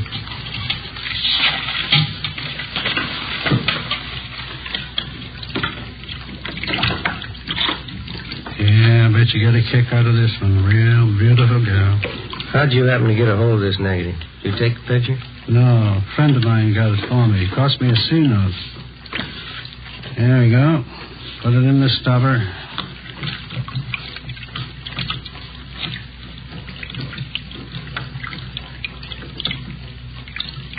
There we go. How about that? How about the guy you got this negative from? Did he take the picture? No, he bought it from somebody else. Don't know who. Cost him $350. Worth it, Tom, huh? Hi. Isn't that beautiful? We've seen her before. Oh, that's so. You know her? Only from her pictures. Oh. Of course, you understand I didn't take the picture. I just bought a negative, that's all. You couldn't tag me for that, could you? We're going to try, mister. Get your coat. Oh, no. Wait a minute now, officers. I'm small fry in this operation. You know that. You want the big fish, right? We want all of you. You know who they are? Well, some, maybe. Must be worth something to you. Well, you know better than that, Martin. If you cooperate, we'll mention it in our report. That's all we can do. No promises. Not a very good offer. You're not in a very good position. Yeah. How about it? All right, I'll tell you. Emil J. Martin was booked at city jail for violation of 311 PC. His file of lewd photographs and negatives were impounded and booked as evidence. With the help of information which the suspect had given us, we were able to round up 3 wholesalers and another distributor of obscene books and photographs. Each one of them was questioned thoroughly. We ran into the same old routine. They denied knowing anything about the man who was masterminding the racket or where he was operating from. The Lois Brewster case dragged on. No progress. In virtually every case of tracing the lewd pictures to the point of production, the investigating officers were able to link the small-time peddlers to their distributor and the distributor to the wholesaler. Well, that's where it stopped, a dead end. Beyond that, nobody knew anything about the operation of the racket. Stakeouts were set up at locations where sales and deliveries of obscene material were known to have been made. Nothing happened. The drive stalled. Thursday, June 11th. And now, Joe? Yes, Gilbert? First piece of news in the morning. The policewoman just called it in. Yeah? Lois Brewster's girlfriend, Joyce Fowler? Yeah? She's been found.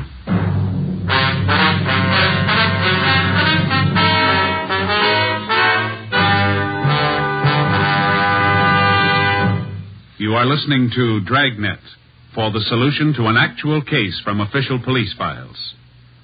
Now, here's a real solution to many of your Christmas shopping problems. If your friends smoke long cigarettes, give the best of long cigarettes. Give king-size Fatima. You see, Fatimas now cost the same as other long cigarettes. But in Fatima, the difference is quality. Quality of tobaccos. The finest Turkish and domestic varieties, extra mild, and superbly blended to give smokers a much different, much better flavor and aroma than any other long cigarette. Quality of manufacture. Smooth, plump cigarettes, rolled in the finest paper money can buy. Quality, even to the appearance of the distinctive royal blue Fatima gift carton. Christmas wrapped and carefully sealed to ensure Fatima's rich, fresh, extra mild flavor. Remember, Fatimas now cost the same as other long cigarettes. But in Fatima, the difference is quality. So this Christmas, give your friends the best. Give Fatima, the quality king-size cigarette. Best of all, long cigarettes.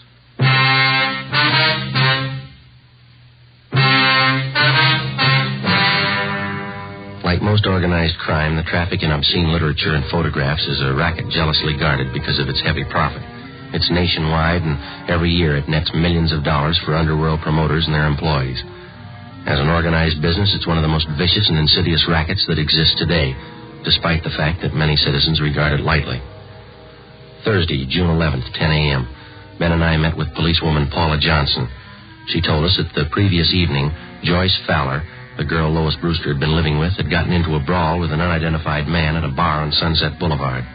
Police officers arriving at the scene identified her as the missing girl and handed her over to juvenile authorities. At 10:30 a.m., Joyce Fowler was brought to the interrogation room. She was a tall brunette, fairly attractive. She looked older than her age. Together with policewoman Paula Johnson, Ben and I questioned her. I was out on a date with this man. We were sitting at the bar, and he started saying things I didn't like. What a row, that's all. The man seemed quite a bit older than you, Joyce. Was he a good friend of yours?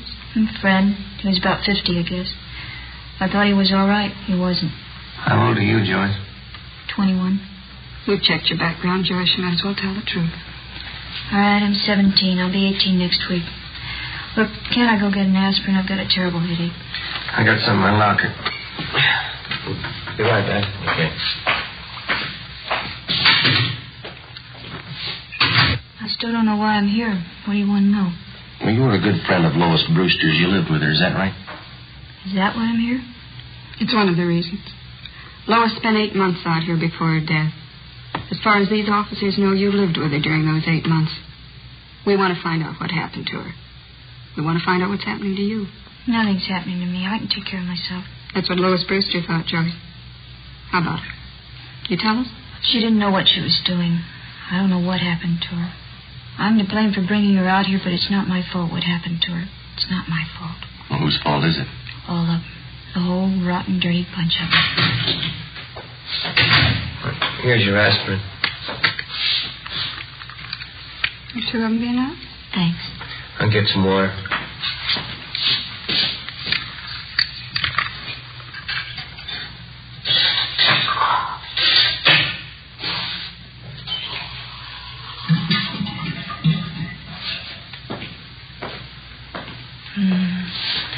Something wrong, Joyce? Don't you feel well? I'll be all right. Right, here you are. Thanks.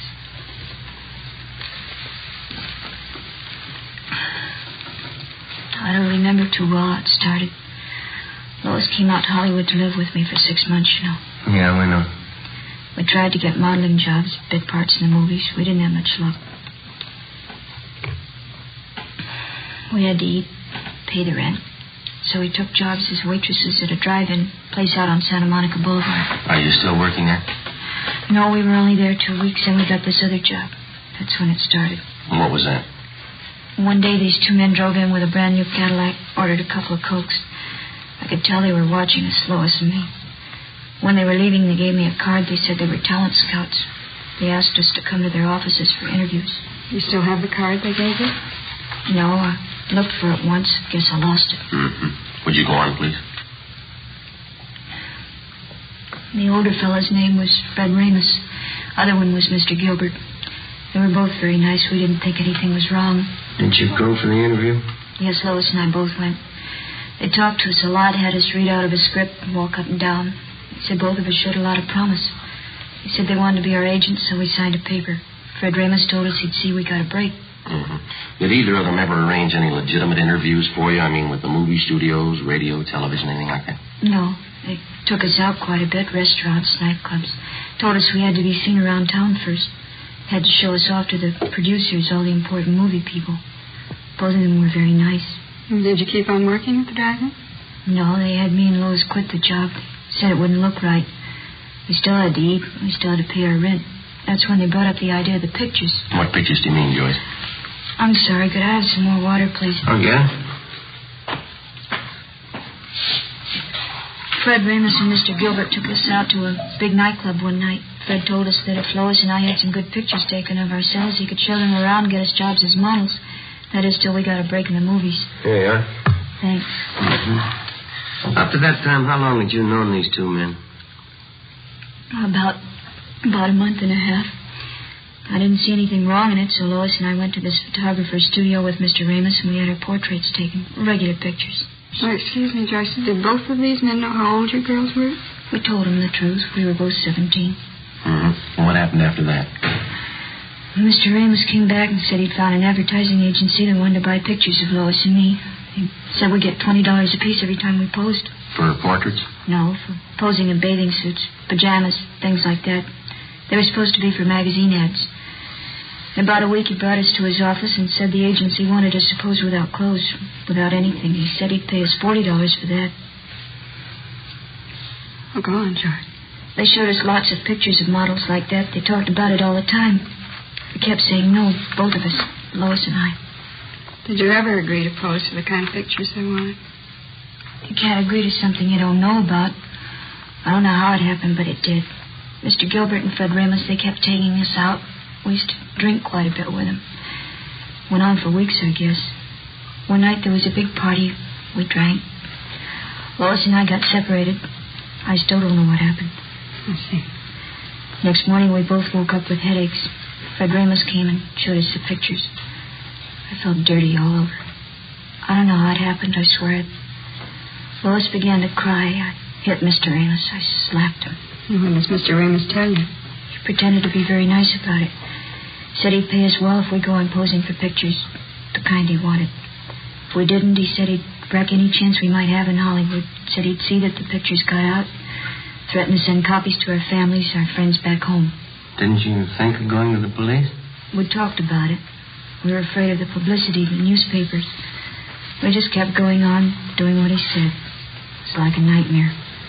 Kept getting worse. We kept getting in deeper. Sorry, did you have that envelope? Yeah.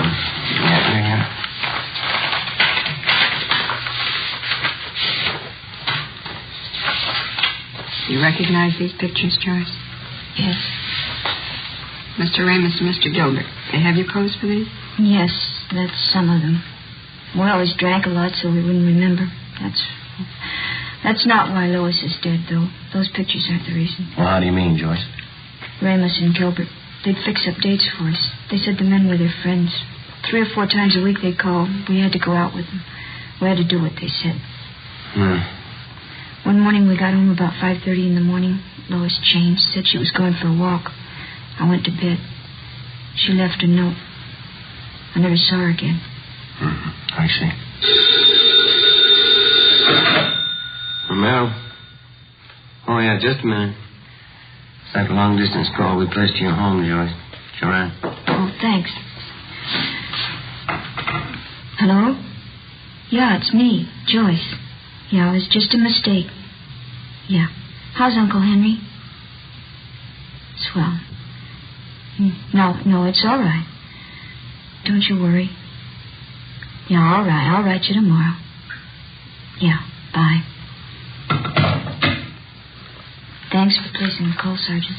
You're welcome. Glad to do it. Anything else you want to know? Yeah, there's just one more thing. Do you still have that note that Lois Brewster wrote before she died? No, I lost it. I remember what it said, though. Yeah. It said, I'm sorry. It was signed Lois. That's all.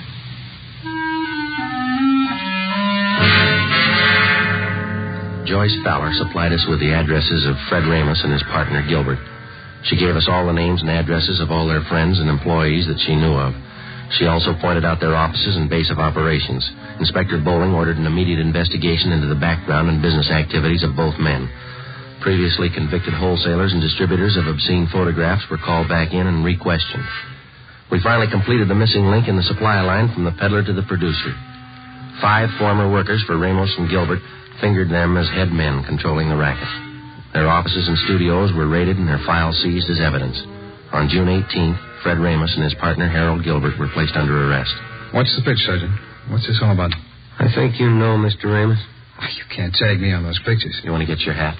It's artwork, legitimate artwork. My lawyer can prove that. He better be good. You bet he is. You know, I'm kind of surprised at you cops taking the word of somebody like that Fowler girl. She doesn't know what she's talking about. She's a psycho. Is that right? Why, sure. I tried to do something with her and that girlfriend of hers. I even signed up as her agent. They were hopeless. You've got quite a stack of negatives here. Pictures of both of them. 17-year-olds. They're just candid shots, you know. Spicy for my private collection. There's nothing wrong in that. I figured I'd give the girls a break, let them earn a few bucks. Yeah? Look, I couldn't have treated those girls better. I took them around, showed them the town. Both psychos. I never did trust them. Well, that's the big difference, Ramos. Huh? They trusted you.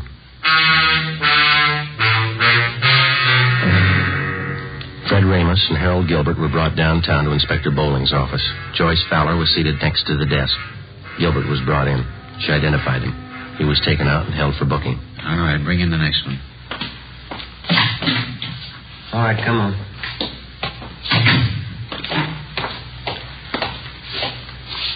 Yeah. Can you identify this man, Miss Fowler? Yes. He's Fred Ramos. What's the trouble, Joyce? Weren't you satisfied with what I was paying you? Could have settled this between ourselves. If you had any beef, you could have come to me. You're lucky, Fred. I'd kill you now if I could. Oh, Joyce, come on now. Sit down. All right, Sloan, take him out. Joyce, sit down. Come on, sit down. Be back in a minute, Joe. All right.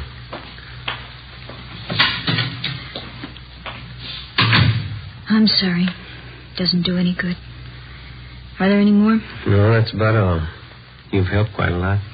Yeah, I'm glad I could do it. Is that all, Sergeant? Well, for now, yeah. You'll have to testify at the trial. After that, the juvenile court's going to keep in pretty close touch with you. I see. Aren't you going back home, Joyce, to Minnesota? No, it'd be the same old thing. My aunt'd be glad to see me for the first week. Then she'd start all over again, hollering at me, picking. Wouldn't be any use. What are you going to do out here, Joyce, you know?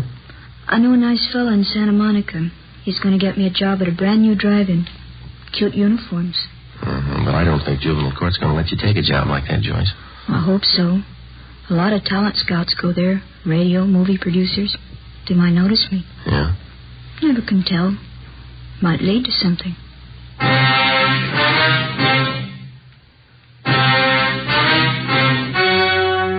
The story you have just heard was true.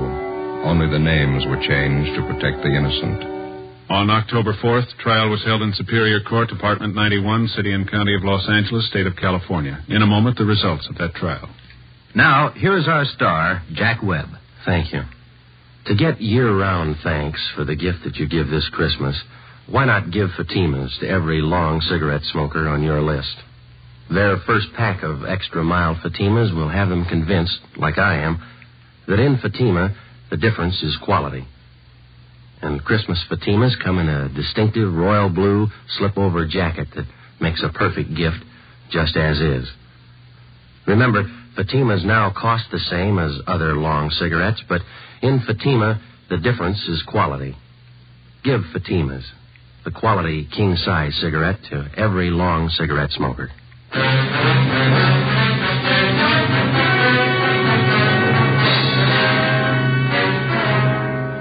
Fred Ramus and Harold Gilbert were tried and convicted on several counts of rape and lewd conduct. They received sentences as prescribed by law and are now serving their terms in the state penitentiary.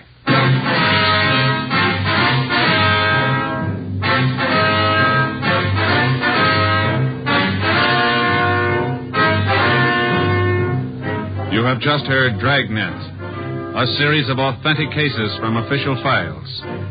Technical advice for Dragnet comes from the Office of Chief of Police W.H. Parker, Los Angeles Police Department.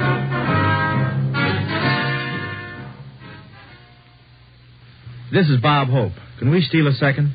Chesterfield always wins first place. That milder mild tobacco never leaves an aftertaste. So open a pack, give 'em a smell. Then you'll smoke 'em. Don't forget to give Crosby for Christmas. I mean the Chesterfield Christmas carton with Bing as Papa Santa Claus. See you Tuesday. Fatima Cigarettes, the best of all long cigarettes, has brought you Dragnet, portions transcribed from Los Angeles. Coming up, We the People, with stories of today on NBC.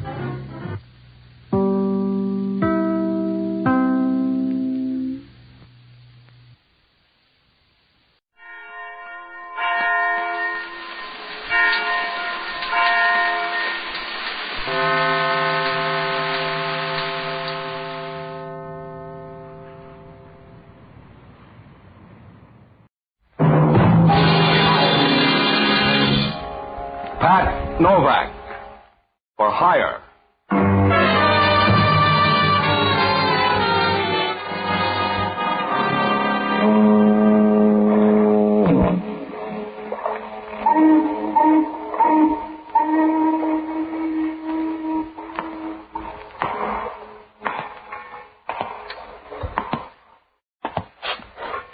Sure, I'm Pat Novak.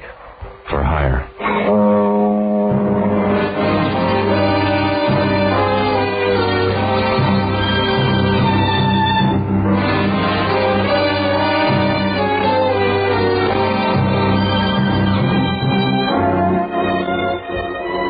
That's what the sign out in front of my office says.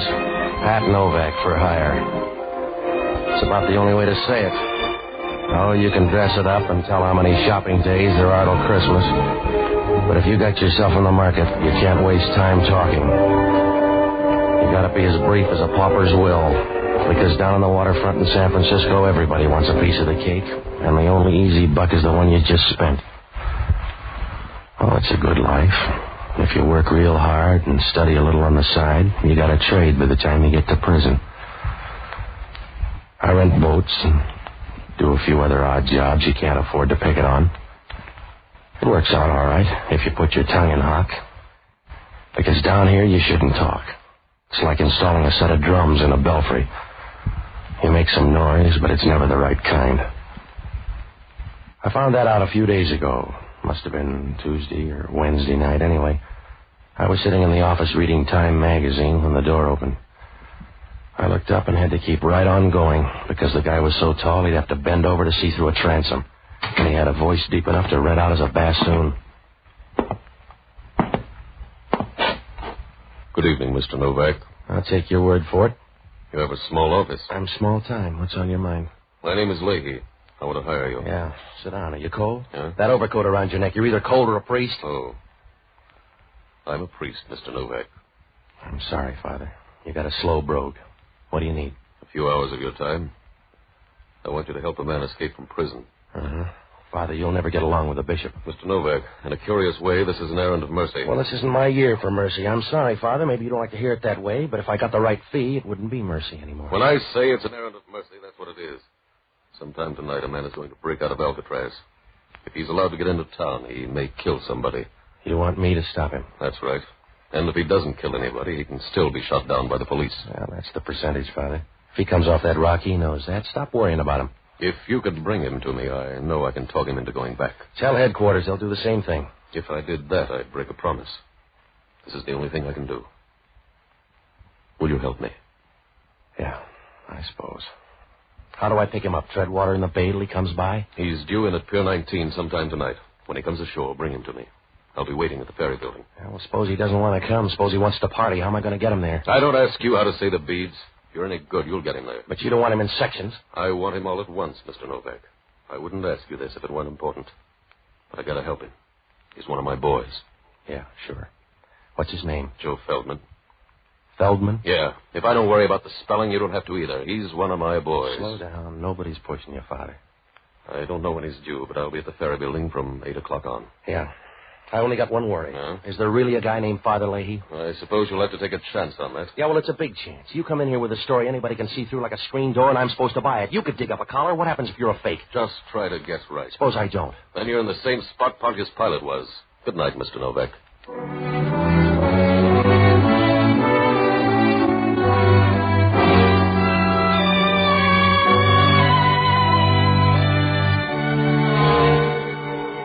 Whoever Joe Feldman was, he had a good friend. Because when Father Lahey walked out of there, I knew he was all right. You could tell without even testing him. The way when you pick up a pool cue, you know right away whether it's any good or not. He stood at the door for a minute, and then he walked out. And you got a funny feeling that he didn't walk into the night, that he was big enough to wrap it around his shoulders and take it with him. I got a last look at him as he turned the corner under a street lamp. He looked even taller now, and you knew if somebody stood him in an oil field, you couldn't tell him from the rest of the derricks. Well, I made a couple of phone calls, and then I closed shop and went down to the end of Pier 19 to wait. The bay looked as dark as a bruised crow. The fog was beginning to drift in over near the piers. By 9 o'clock, you couldn't see a thing. You felt like a guy trying to shave in a bathroom full of steam. I was about 30 feet from the end of the pier when a small boat pulled in and let somebody out. I was sure it was my boy, so I moved behind a shed and waited. The boat pulled away, and the guy started down the dock. I waited until he moved past me. Oh, I'm sorry. You ought to be glad. How's the rock? Huh? You lonely, mister? What do you care? If you are buy a beer and talk to the bartender, I'm busy. All right, you're tough, Feldman. Let's go now. You got dates for us? You're going to see Father Lahey. Come on. Oh, you doubling for Gabriel? Leave me alone, mister. I don't want to go. Now, look, Junior, if we draw straws, you're going to get the short one. Oh. That's supposed to be a gun in your pocket? Well, you get a chance to find out. That's what I'm going to do, because I have one, too. If it starts to hit your stomach, back down. Now, where's yours, Mr. Timid? It's a bad night for bluffing, so goodbye. Yeah, come here. Go easy, fella. It's a big one. Oh, you can let go easy then. Come on, drop it. Drop it in the water. Let go. Now, you want to start again? No. All right, I'll see you, man, Lahey. I got to make a stop first. Make it after. It'll take 5 minutes. Look, mister, if you want to do it the easy way, let me make the stop. You go with me. All right, 5 minutes, and then you see Father Lahey. Suit yourself. I doubt if I'll make heaven, but if you want to run interference, it's all right with me. If you need the credits, you need the credits.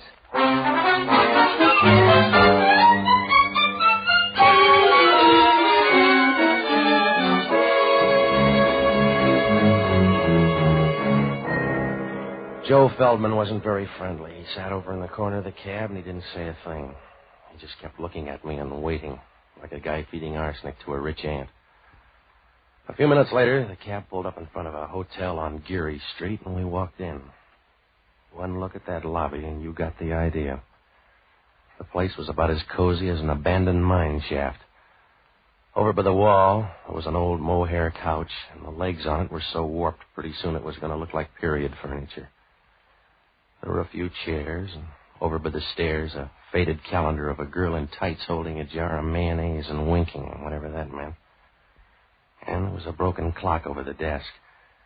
But you knew it was all right, because nobody there cared about keeping track of time. It was something you got rid of in a hurry, like a bent quarter. When we went up to the second floor, we walked down a long hall that smelled like an anteroom to a sewer. When Feldman knocked on the door, she opened it right away.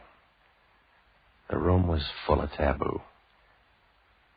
She stood leaning there for a minute, the sort of a girl who moves when she stands still. She had blonde hair. She was kind of pretty, except you could see somebody had used her badly, like a dictionary in a stupid family. Feldman seemed to know her. Hello, Ann. Well, the harvest hands arrive all at once. Yeah. It's good for the crops, but tough on a woman. Come in. Who's your friend? A missionary, I guess. He grabbed me down by the docks. Does he talk or just stand there looking healthy? He growls a little. Do you really growl? Come on, hurry up, lady. Your friend's got a date. I'll bet you bite instead. Don't worry about him. He can go over in a corner and play fifth wheel. Now, look, he's got 5 minutes. Use him quick. Yes? I came up with a message, Ann. The time's been changed. Stay around till 10 o'clock. All right. That all? Yeah, that's all. You want the other 4 minutes? Let's go. All right. Open the door. Yeah.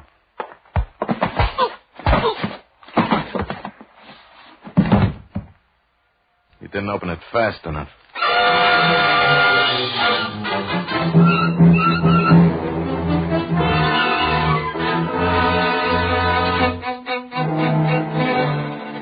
When Feldman hit me, I wobbled for a minute and went down like the price of winter wheat. If Father Lahey had any loose prayers lying around, now was the time to crate them up and ship them over, because I wasn't going to stay awake long enough to test the varnish. I rolled on the floor a couple of times, and then I took a rain check on the next couple of hours. When I woke up, it was like buying a new Nash and then finding out you can't drive. Joe Feldman was lying next to me with his throat cut like a pound of rib roast. His head was over to one side, and his body was twisted over the other way as if he couldn't make up his mind which direction to die in. I got up and rolled him on his back. He was grinning like a Pullman porter at the end of the line, and his mouth was half open as if he expected you to drop in a suggestion on your way by. I noticed right then how thin and small he was, about as fat as a shadow and tall enough to scrape his head on a lampshade. Well, there wasn't anything I could do but wish him luck. So I called the check stand at the ferry building and had them page Father Lahey. About 2 minutes later, he answered. Hello, Father Lahey. This is Novak, Father. Yes? Call in the outfield. Your boy's dead. I see. What happened? Somebody didn't like him lots. I wasn't around for the main event. Where are you, on the pier? No, I'm in some cave up on Geary Street. He wanted to come by here first. Father, who's Ann? I don't know. Has Feldman got a girlfriend? He's got 2 sisters, I think. One of them's named Ann. A tall blonde with lots of speed? That's your definition, but it'll probably do. She was around for a while, in case you ever want to check. What are you going to do? Get on the back stairs and pretend I never heard of Joe Feldman. I'm sorry, Mr. Novak. I'm sorry it worked out that way. So am I, Father. If you liked him, I'm sorry. He may have been a nice little guy. Huh? Oh, I could do without him, but if you like it, I'll say he was a good little guy. How little? I don't know. We could start a picket fence with him. Why? Because you've got the wrong man, Mr. Novak. Huh? If he's under 6 feet, you've got the wrong man. Whoever you've got up there isn't Joe Feldman. Well, he's happy about it now, Father. Whoever he is, I'm sorry. It's the percentage. Why the percentage? If it isn't Joe Feldman, why? That's the waterfront, Father. If your name's Joe Nobody, you still can't do better than 8 to 5.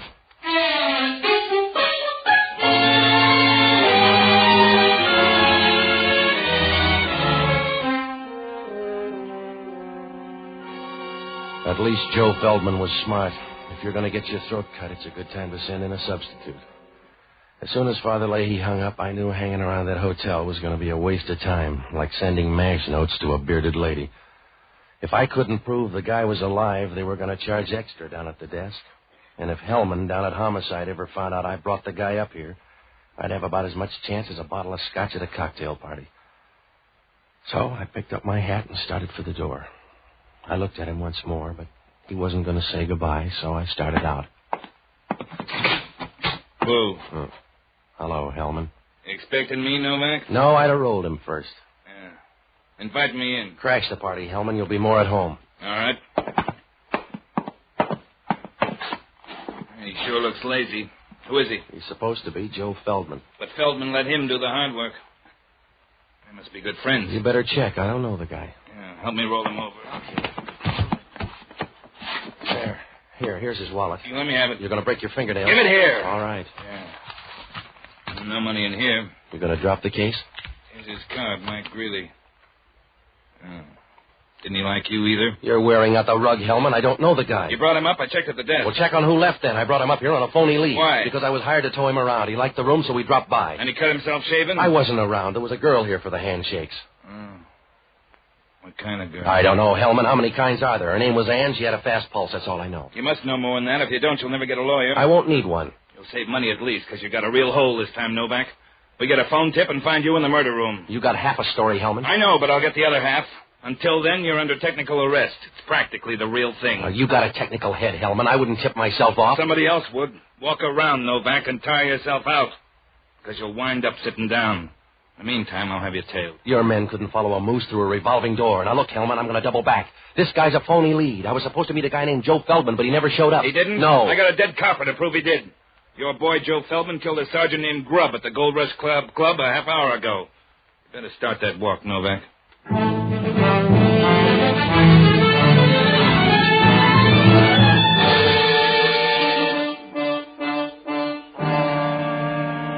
Well, there are two kind of raps you can't ever beat. Cheating a woman with kids and killing a copper. So I knew Joe Feldman could put in for reservations right away. And I knew Hellman would stay with him like a February cold. He'd stay with the whole thing, and I'd have a real tough time explaining.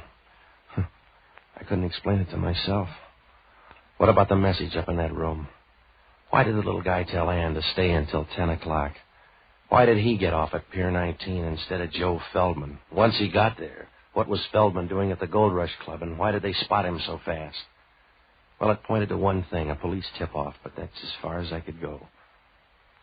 On the way down, I stopped at the desk, and I asked the clerk to see the register. He pushed it over toward me. It was a dirty brown thing that looked like an old tortilla somebody had left behind. It didn't do any good. The registration was a phony. Well, I had to do something in a hurry, so I looked up the only honest guy I know, an ex-doctor and a boozer by the name of Jocko Madigan. He's a good man, and he used to be a smart one, too. And still he started chasing a jigger of beer with a glass of whiskey. I finally found him in the Pied Piper room arguing with somebody about the words to Annie Laurie.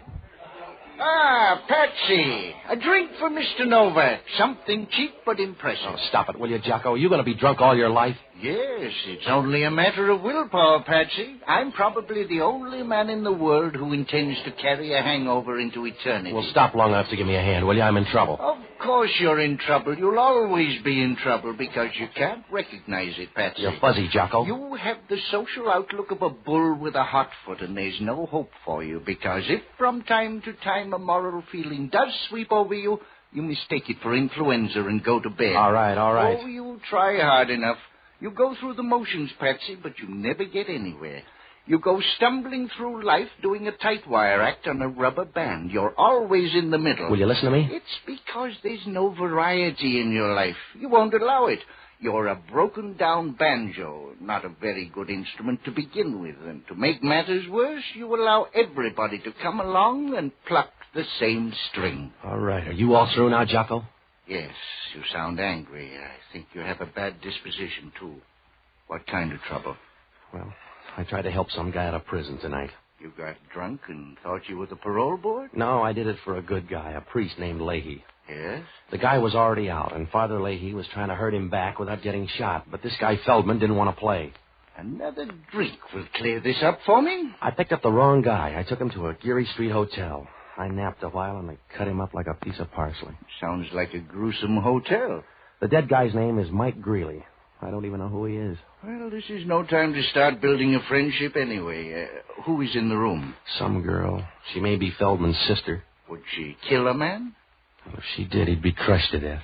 No, I'm sure somebody else came in that room. You better talk to Feldman. Well, he's a hard man to reach. A sergeant almost made it tonight. Feldman shot his way out of the Gold Rush Club. That's one way to get out of a nightclub. Well, Hellman steamed up, so you got to help me, Jocko. You'd better look up Father Lahey. You'll probably be electrocuted, and if you are, he may have some drag. I want you to go down to the Chronicle morgue and pull the clips on Joe Feldman, will you? Get everything you can, and then hit the horse parlors.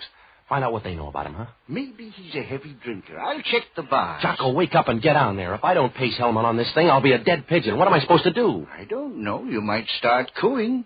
Good night, lover.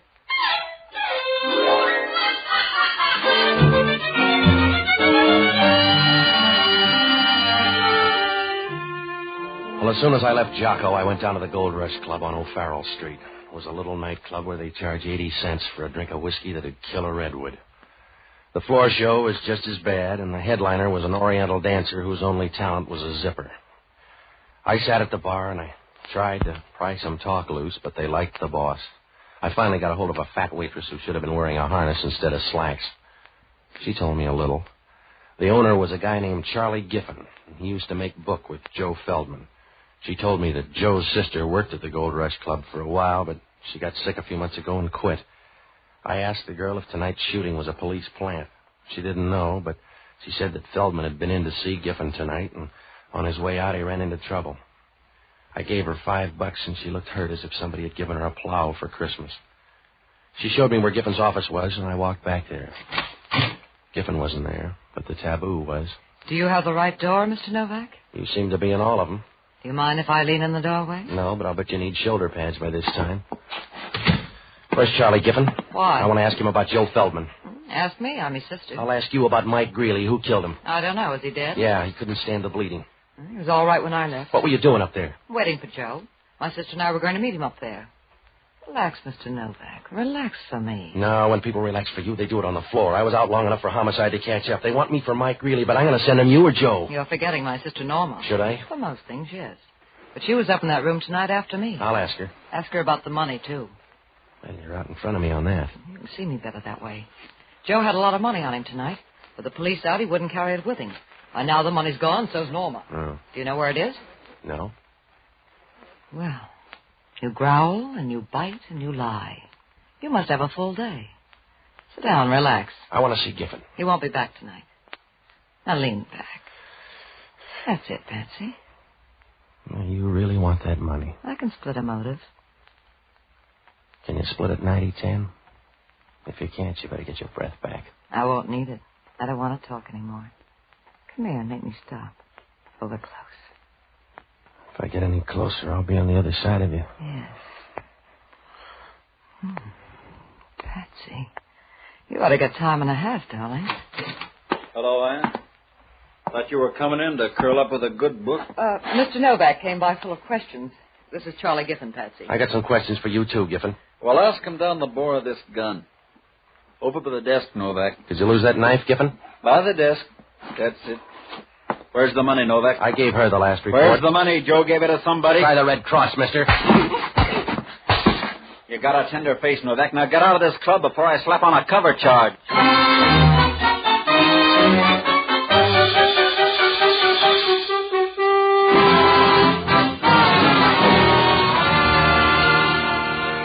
I was getting sick of tonight. In 3 hours, I'd seen more service than a mixmaster in a cooking school. When I left the Gold Rush Club, I dropped by headquarters. Hellman had nothing to show but his badge.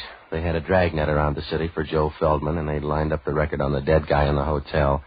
He'd been a friend of Joe's before his trip to Alcatraz. There wasn't much I could do. If homicide couldn't find Joe, I couldn't find him.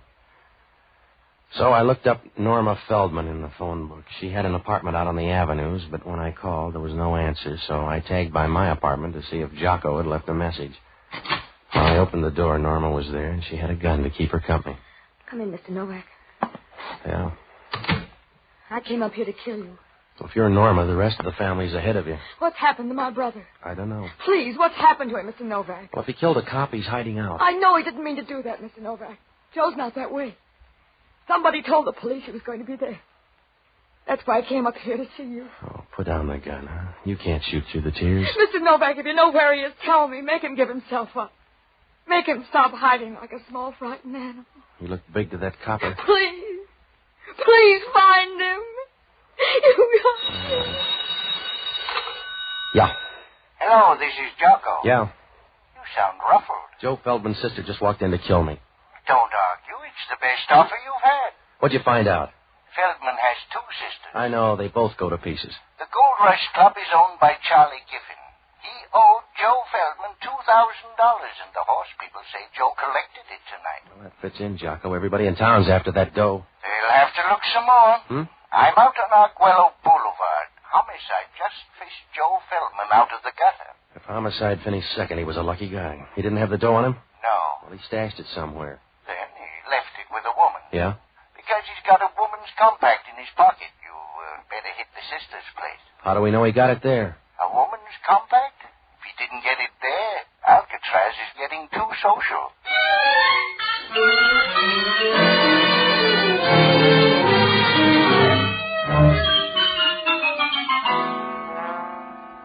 Well, the minute Jocko hung up, things began to fall into place. But I knew the last piece was going to pinch somebody hard.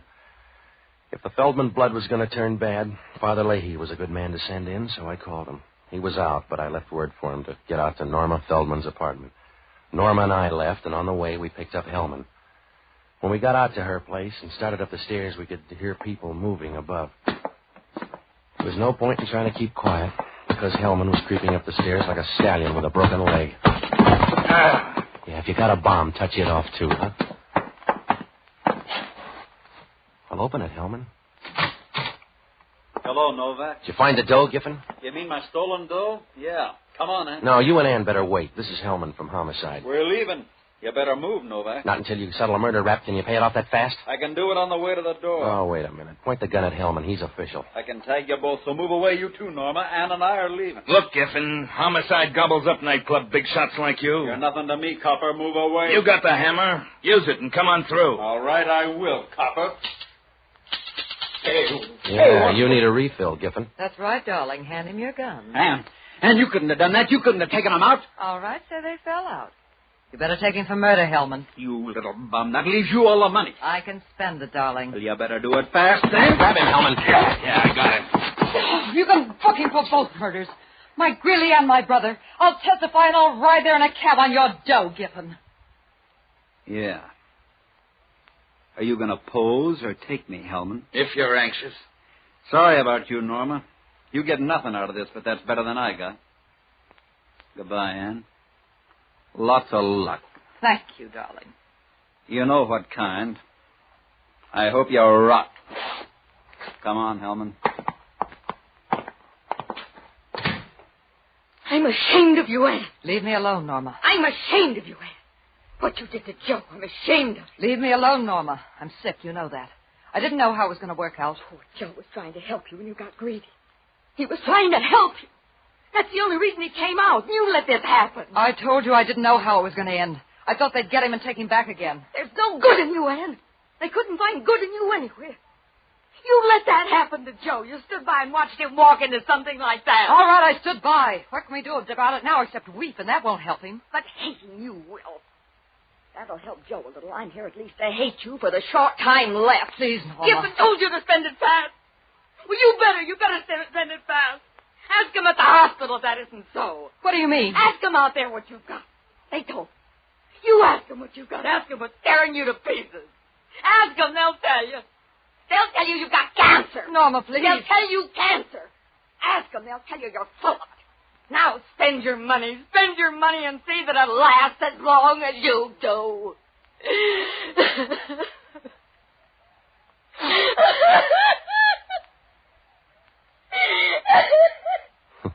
Goodbye, girls.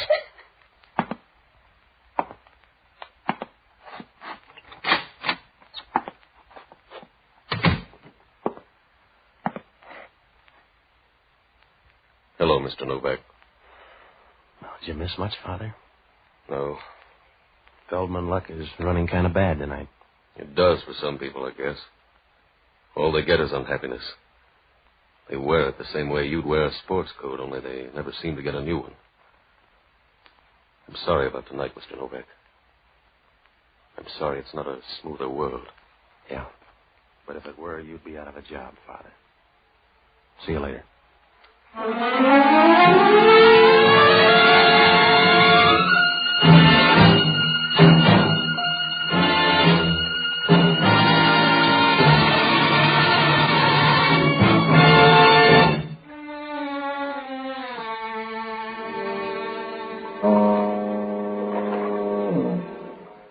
If you get a bad first break, you never run the table. That's what happened to Joe Feldman. Charlie Giffen owed him dough and wouldn't pay up. But Joe didn't care until Norma showed up and told him how sick Ann was, so he decided to collect from Giffen and divide the dough between the girls. Father Lahey couldn't stop him. All he could do was try and make it work out. Joe was going to get the dough and meet the girls in that hotel room, but he changed his timetable and sent Mike Greeley up to tell the girls. Giffen showed up there and figured that Mike had tumbled to a double cross, so he killed him. Ann engineered the double cross, but she didn't mean to go that far. She wanted all the dough and tipped off Giffen. He was supposed to turn the dough over to her and then have the police pick up Joe, but Joe got there early. He took the dough away from Giffen and shot the copper on the way out. Giffen followed Joe and killed him out in Arguello, but the dough was gone. He finally tumbled to Norma's place, and that's how her apartment filled up so fast. Well, Hellman asked only one question. What did I get out of all this? Nothing. Father Lahey offered me $50, but I didn't want it. Jocko was with me, and he offered to give it to charity. I guess he did, because where Jocko spent it, the drinks aren't worth money.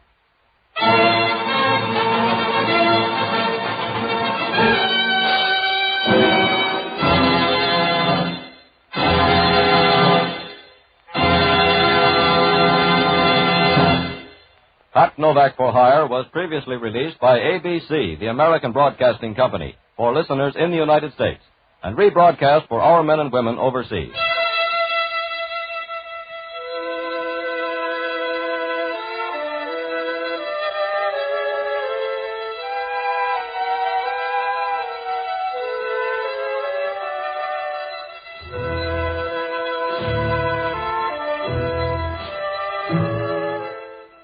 This is the United States Armed Forces Radio Service, the voice of information and education.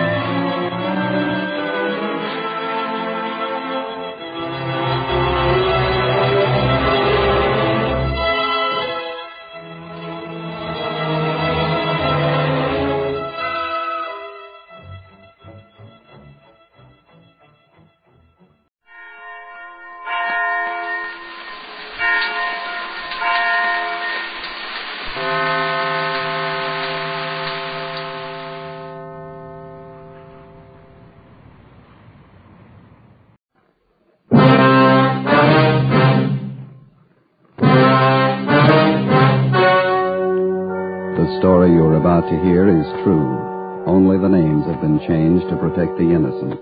Fatima Cigarettes, best of all long cigarettes, brings you Dragnet.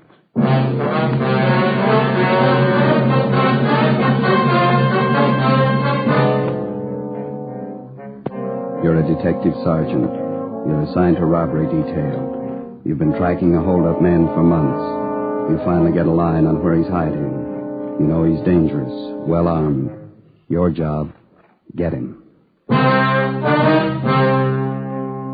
You'll be amazed when you compare Fatima with other long cigarettes. You'll find they now cost the same.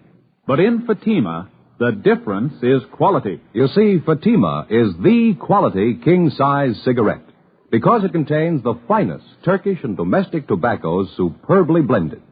And Fatima is extra mild, with a much different, much better flavor and aroma than any other long cigarette. So try comparing Fatima yourself. Fatimas now cost the same as other long cigarettes, but your first puff will tell you... Ah, that's different. Yes, in Fatima, the difference is quality. Ask your dealer for Fatima, the quality king-size cigarette. Best of all long cigarettes. Start enjoying Fatima tomorrow.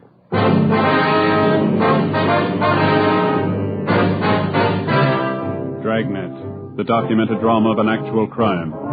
For the next 30 minutes, in cooperation with the Los Angeles Police Department, you will travel step by step on the side of the law through an actual case transcribed from official police files. From beginning to end, from crime to punishment, Dragnet is the story of your police force in action. It was Wednesday, March 18th. It was cold in Los Angeles. We were working the night watch out of robbery detail. My partner's Ben Romero. The boss is Captain Ed Walker. My name's Friday. It was 9:48 p.m. when I got to room 27A. Robbery detail. Joe? Hi, you ready to go? Yeah, we better hustle. Here's your top coat, Joe. Oh, thank you, Ben. Where's Tom? We can pick him up down the hall. He's checking out some tear gas shells. Might need them. How about the address? You confirm it? 2100 Buchanan Avenue. It's a corner house. Skipper? You know what to expect when you get out there. Don't take any chances. He's alone in the house, all right? Supposed to be, yeah. That won't give you much of a break. How do you mean? He's heavy on guns. 2 revolvers and a hunting rifle. Yeah. He's not shy about using them. Don't forget it. Right, Ed. Slats, Ben? Let's go. Okay. It's been a long haul. Yeah, I hope this washes it up. Hunting rifle, couple of revolvers. What do you think, Joe? Well, 18 robberies in 3 months. You know the guy as well as I do. Yeah. What's your guess?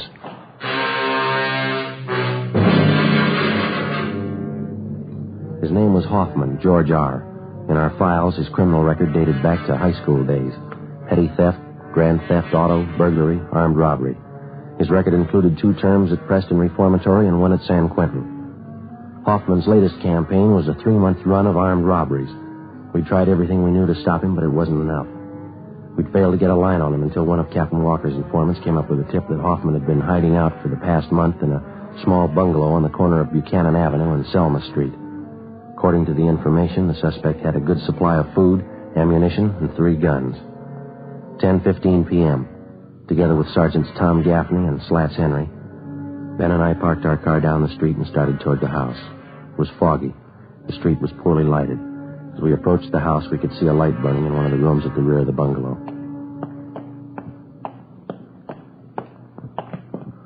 The light in the back room, George, just went out. Yeah. Slats, you and Tom want to cover the back? Right. Let's go, Tom. Be careful. Yeah. All right, Ben. Easy, huh? Mm-hmm. Wait a minute, Joe. Huh? Curtains in that corner room. I thought I saw him move. Tom, get out! Come on, Ben, the front door. Come on. Come on, hit it. Yeah. Come on, hit it again. Yeah, all right. Come on. You got it blocked or something. Something piled against it. Come on, once more. Watch the furniture, Joe. Yeah. That front room's clear. Joe! In the back! Come on. Went out the side window. Where'd he go? Across the street. Got him pinned down behind that car there. He's in the car. All right, let's go for the tires. All right, Hoffman, give it up. Cover this end, Slats. Right. Ben, that hedge across the street, you see it? Yeah, okay. All right, let's run for it. Come on. You okay, Joe? Yeah. Hoffman, you haven't got a chance. Throw out your guns. Okay, Ben, give it back. All right. I'm coming out. Throw out your guns. Throw them in the street. Here they are. All right, get out of the car. Hands behind your head. Come on. Uh-huh.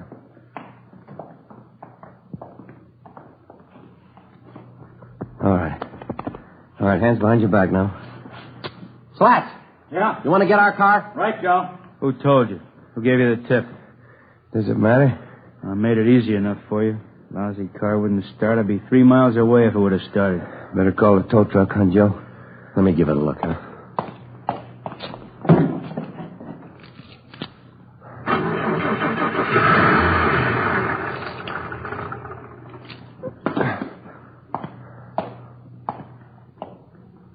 Lousy luck, that's all it is. What was wrong with it, Joe? I tried it. It wouldn't start for me. You should have turned on the ignition. George Hoffman was taken downtown and booked on suspicion of robbery. At a special show-up, he was identified by more than a dozen of his robbery victims.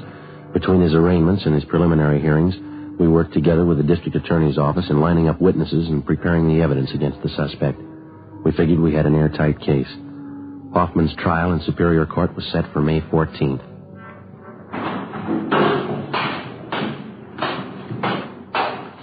Hi, Joe. Hi, Slats. What's doing? You're still arraigning Hoffman? Yeah, his trial's coming up.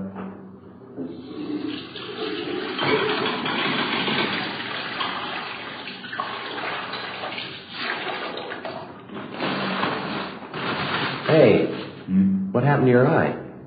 Yeah, how about that? I'll never live with that down. Yeah, come here, let's see.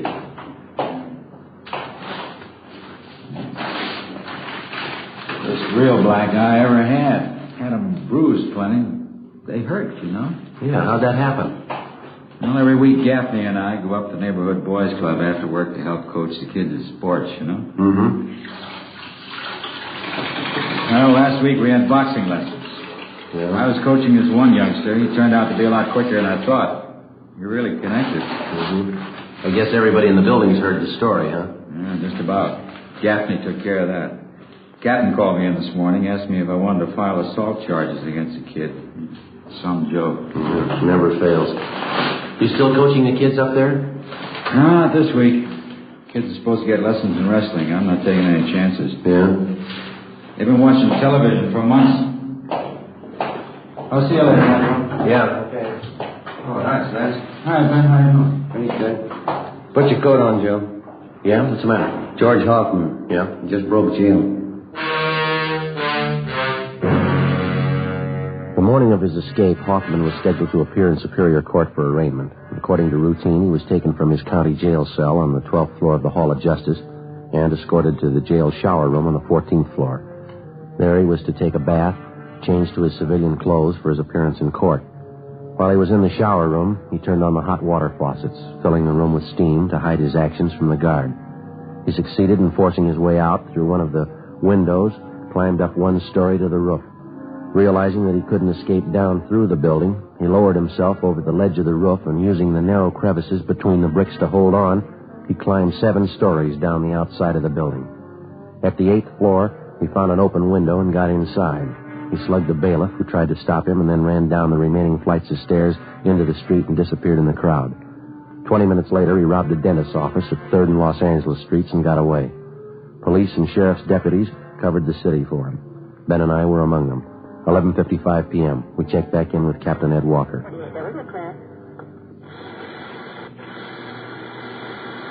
KGPL Los Angeles.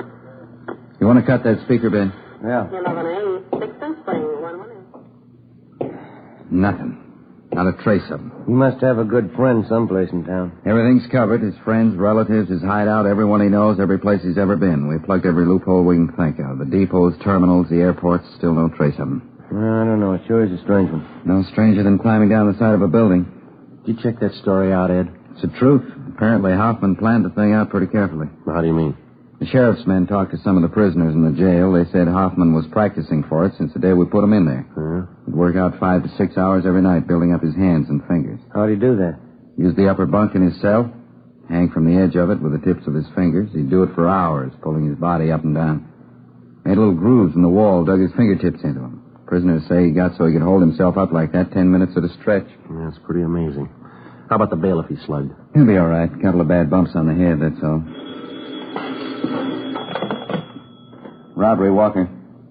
Oh, yeah, Little John. I sent them out about 10 minutes ago to relieve you. Yeah, they ought to be there pretty soon. Right.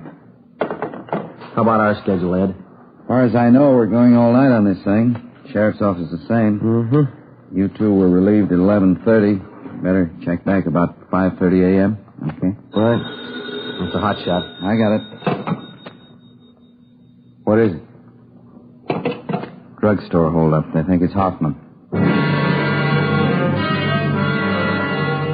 The scene of the holdup was the Rex Lake Pharmacy on the corner of Pico Boulevard and Pine Lake Street. The victim, a Mr. Clarence Geringer, told us that the holdup man had entered through a rear door, slugged him, and escaped on foot with his overcoat and about $150 in cash. We showed him a number of mug shots. He identified George Hoffman as the bandit. A special detail of men were ordered on a thorough search of the general area around the drugstore. No sign of the suspect. The citywide Dragnet continued all that night and into the next day. No developments. The search went on. A week passed. 2 weeks. At 10 p.m. on the day Hoffman was scheduled to be tried in Superior Court, he beat up and robbed a 40-year-old liquor salesman in the Highland Park area. Again, he made good his escape. Routine investigation failed to turn up a single lead. June 8th. The suspect was still at large. The legwork continued. 817, is that the address you got? Yeah, he said it was near the corner. Oh, yeah, there it is. The Townsend Hobby Shop. Yeah, let's go in. Joe, look at the electric train. Look at that one. Beautiful layout, huh? I guess that's all they handle in here, electric trains, huh? Must be money in it. Look at those signals there and switches. They're all automatic. Wonder if my boy's old enough for a train yet. There must be the manager over there. Come on. Say, excuse me, sir? Just a moment, please. Be right with you. Got to check this transformer. All right.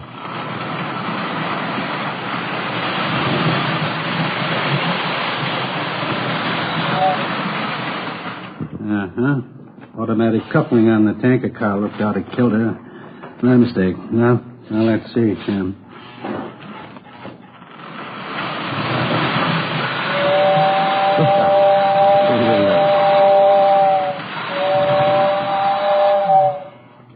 Yes, she's a dandy, isn't she? Oh, yeah.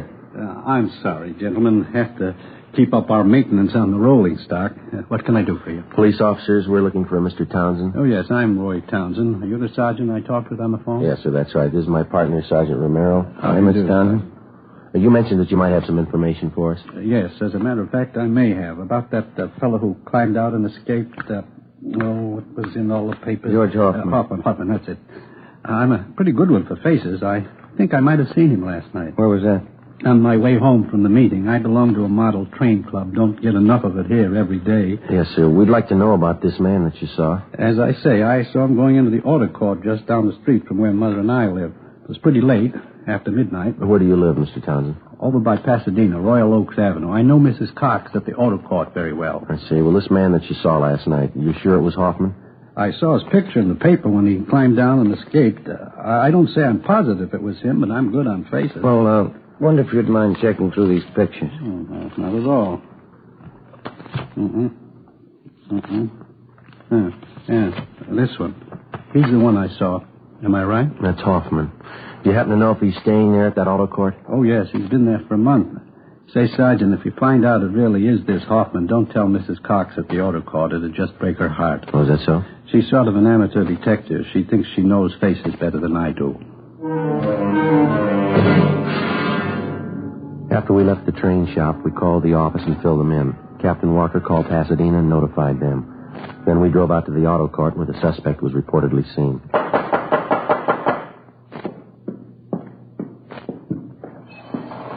Yes, you want something? Yeah, are you Mrs. Cox? Yes, I'm the manager here. If you want lodgings, we're filled up. You might try the Golden Eagle straight down the street there. Police officers, Miss Cox. Do you have a Mr. Hoffman staying here? Hoffman? No, I don't. Got a Hoffmeyer, though. You sure that's not it? Well, would you look at this picture, ma'am? Recognize it?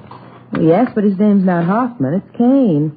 Number 23. He's not in, though. Left this morning. Oh, is that so? Yes, won't be back for another hour.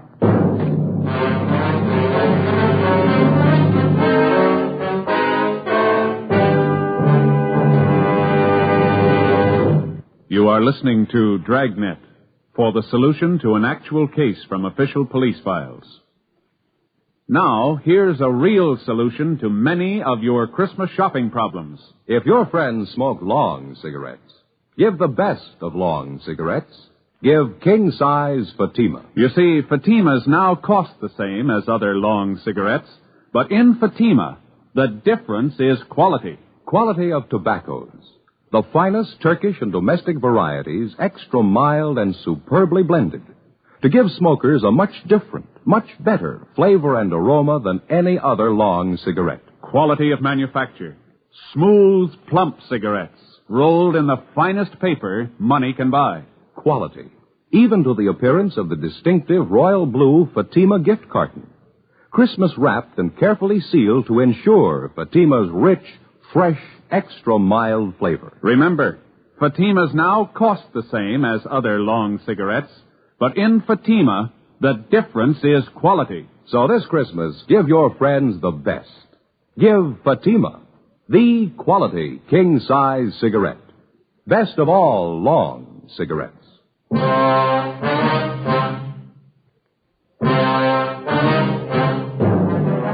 Before going on stakeout at the auto court where George Hoffman was registered, Ben put in a call to the office. The owner of the court, Mrs. Cox, gave us a pass key to cottage number 23 where the suspect was staying. We advised her to say nothing to Hoffman when he returned. We went to cottage 23 and waited. An hour passed. Hoffman failed to show. Another hour went by. Still no sign of him. Well, what do you think? You got me, I don't know. More than an hour overdue. No chance he could have been tipped. Well, I don't see how. Mrs. Cox is the only one who knows we're here. There's no reason for her to warn him. I don't know. His things are all here. His clothes. Well, we've had longer waits than this. Relax, huh? Yeah.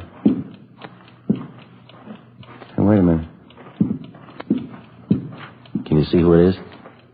Man, coming from next door. Joe?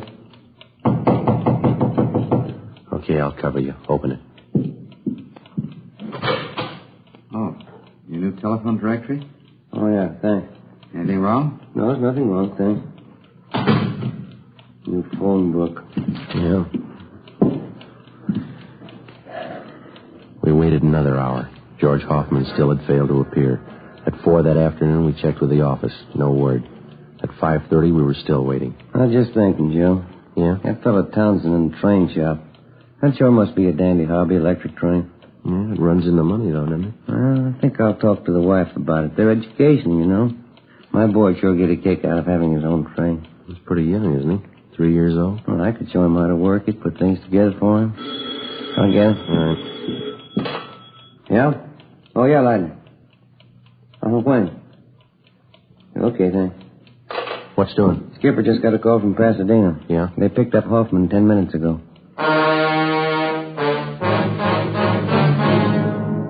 The suspect, George Hoffman, was taken back to Los Angeles and lodged in county jail. This time there was no escape.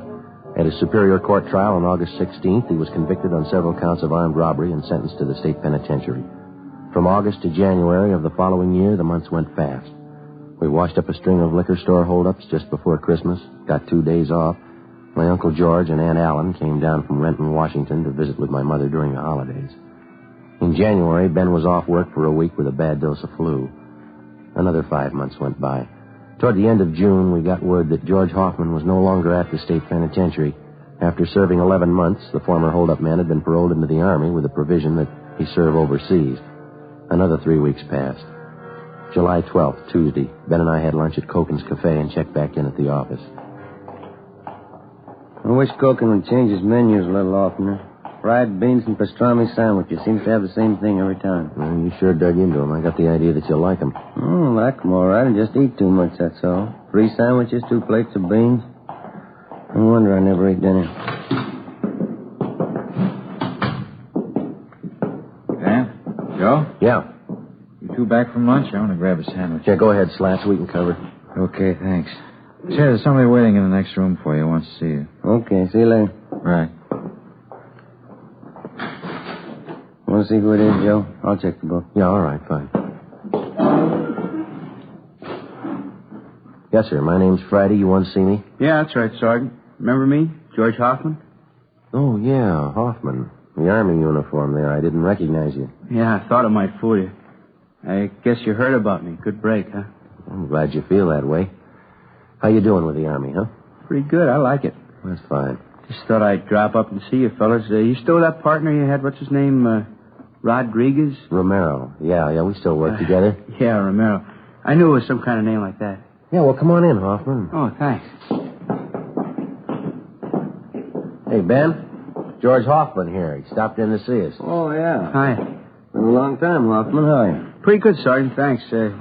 Just thought I'd stop by, Sure there's no hard feelings? Oh, sure thing. You got any idea when you're going overseas? Boys in my outfit figure day after tomorrow. That's kind of one reason why I dropped in to see you. Well, how's that? Well, I know it's pretty nervy, but I got lots of that. You see, a bunch of us are on leave till tomorrow noon. Figured we'd go out tonight, and I'm a little short. You know how the Army pays. Okay, well, how about a couple of bucks, George? Will that do you any good? Yeah. Sure as swell you, Sergeant. Believe me, I'll see you get it back. Well, here's a couple more, Hoffman. Might help out.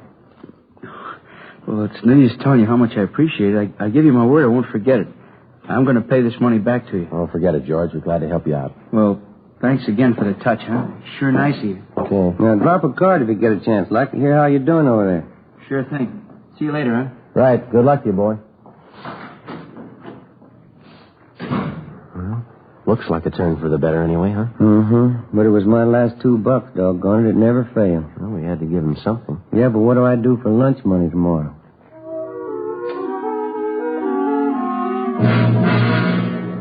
2 p.m. We drove out to the Wilshire district to interview a robbery victim. We brought him back downtown and took his statement. 4:30 p.m. We checked back in with Captain Walker. Hi, Skipper. Henry says that ex-con George Hoffman was in today. Yeah. We talked to him. Yeah, that's right, Ed. Why? Have a look. Thanks. The MP's left about 20 minutes ago. Swell. Your $2 went for nothing, Ben. Hoffman's wanted. Huh? He broke out of Army prison 10 o'clock this morning. Together with the Army authorities, local officers joined in the citywide search for George Hoffman. At 10 o'clock that night, a food market on Santa Fe and Rialto was robbed and the proprietor beaten. From our mug shots, the victim identified Hoffman as the holdup man. Shortly after midnight, a drugstore on Crenshaw was held up. Hoffman was again tabbed as the suspect. The next 2 days, the search was intensified. No leads. 2 more days went by. Late Saturday morning, we got a hurry-up call from the detail on duty at the Union Station. Hoffman had been reported in the vicinity. Ben and I drove down to the depot to check with the officer in charge, Slats Henry. Spot him, Joe? No, let's have a look back by the ticket counters, huh? Yeah, there he is over by the phone booth. Come on. Hi, Slats. Hi, looks pretty good. What's the story? One of the newsboys up the street gave us a tip. About an hour ago, a guy gave him $1 to come down here and buy a ticket for him. Ticket to Phoenix. Yeah? Kid came in, bought the ticket, went back up the street and gave it to the man. Mm-hmm. We showed the kid a bunch of mug shots. He picked out Huffman's. Yeah, he's not wearing his Army uniform, huh? No, brown suit, dark blue overcoat, no hat. That's what the kid told us. Any idea which train he was taking for Phoenix? Not exactly. He asked when the first train for Phoenix was. The newsboy told him 3:35. Mm-hmm. 10 minutes to 12 now. You got enough men to handle it, Slats? Everything's covered. Only one thing lacking. Yeah? Hoffman. While the stakeout continued on the Union Station, Ben and I, together with Gaffney and Henry from robbery, covered the bars, restaurants, and hotels in the immediate area for a sign of the suspect. 2:30 p.m. What do you think? Well, we better head back down for the station, see what's doing, huh? Yeah, okay. I'd like to have a dime for every mile we've logged on this case. Yeah.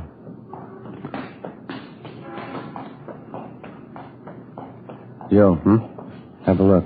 Where? Across the street, dark blue overcoat. Same build as Hoffman. I'll bet on him. Come on. He spotted us. Yeah, that's Hoffman. Come on. Now, pick it up. I lost him, Joe. Where'd he go? Turn down First Street. Come on, hurry. Yeah. Across the street, Ben. Watch the traffic. Where'd he go? I see him. That antique store on the corner. He ran in there. Come on. Yeah.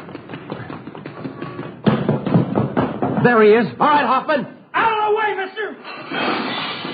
All right, hold it right there, Hoffman. I'm coming out! Move! Watch it, Joe. I said I'm coming out, you hear me? You're going the hard way, George. Come on, drop it, drop it!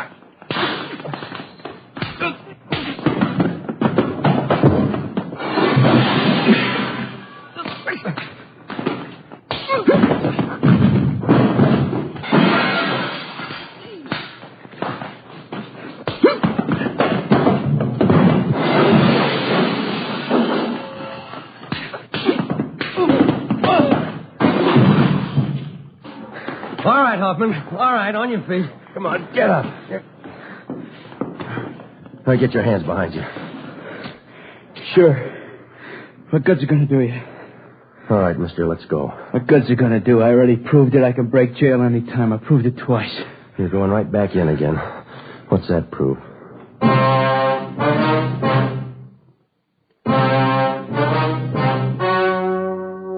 The story you have just heard was true. Only the names were changed to protect the innocent. On October 8th, trial was held in Superior Court, Department 89, City and County of Los Angeles, State of California. In a moment, the results of that trial. Now, here is our star, Jack Webb. Thank you. To get year-round thanks for the gift you give this Christmas, give Fatimas to every long cigarette smoker on your list. Their first pack of extra mild Fatimas will have them convinced, like I am, that in Fatima the difference is quality. And Christmas Fatimas come in a distinctive royal blue slip-over jacket that makes a perfect gift just as is. Remember, Fatimas now cost the same as other long cigarettes, but in Fatima the difference is quality. Give Fatimas, the quality king-size cigarette, to every long cigarette smoker.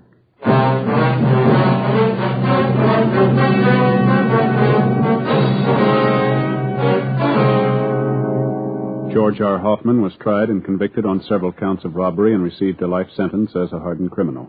After serving 10 months of his sentence, Hoffman attempted an escape and failed. A few weeks later, he took his own life in his prison cell by hanging. Ladies and gentlemen, next week, in answer to your requests, Dragnet will repeat A Gun for Christmas, the actual case history broadcast last year during the Yuletide season. That's next Thursday, December 21st.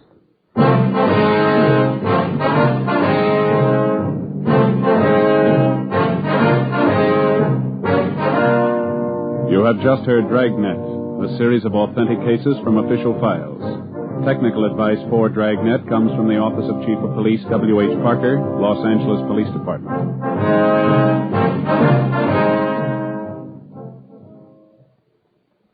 This is Bob Hope. Can we steal a second? Chesterfield, always wins first place. That milder, mild tobacco never leaves an aftertaste. So open a pack, give 'em a smell. Then you smoke 'em. Don't forget to give Crosby for Christmas. I mean the Chesterfield Christmas carton with Bing as Papa Santa Claus. See you Tuesday.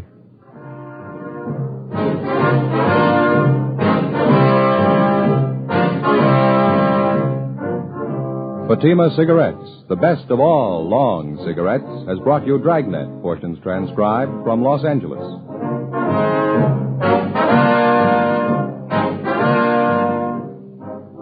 We the People is next with more good times on NBC.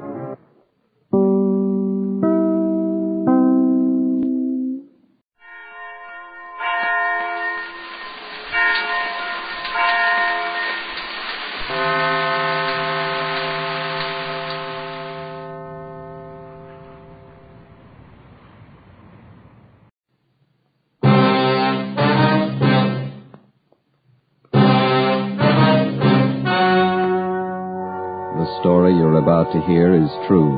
Only the names have been changed to protect the innocent. Fatima Cigarettes, best of all long cigarettes, brings you Dragnet.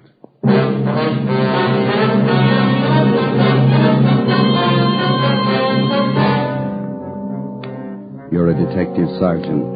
You're assigned to homicide detail. A small boy is reported missing from his home. His age, 9 years.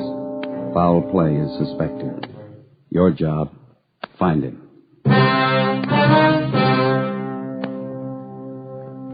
You'll be amazed when you compare Fatima with other long cigarettes. You'll find they now cost the same. Difference is quality. You see, Fatima is the quality king-size cigarette because it contains the finest Turkish and domestic tobaccos superbly blended.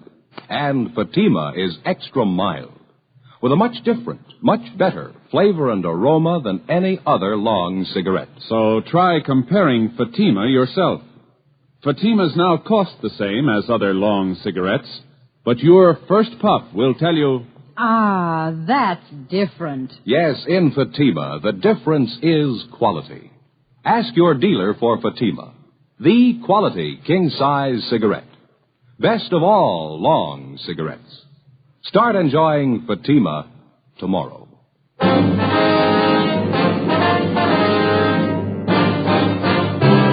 Dragnet, the documented drama of an actual crime. For the next 30 minutes, in cooperation with the Los Angeles Police Department, you will travel step by step on the side of the law through an actual case transcribed from official police files. From beginning to end, from crime to punishment, Dragnet is the story of your police force in action. It was Thursday, December 22nd. It was cold in Los Angeles. We were working the night watch out of homicide. My partner's Ben Romero. The boss is Thad Brown, chief of detectives. My name's Friday. I was on the way into work, and it was 3:55 p.m. when I got to room 42. Homicide. Hi, Joe. Ben? Well, here's the file on the Webster case. Have all the follow-ups been made? Yeah. I get it. Homicide, Friday. This Levinson unit, 113J, got something for you. Yeah, Harry, what's doing? Doherty and I are out here on Commerce Avenue, 4656, trying to track down a 9-year-old boy. Yeah, what's the story? The kid's missing, suspicion of foul play. How long's he been gone? About 2 hours.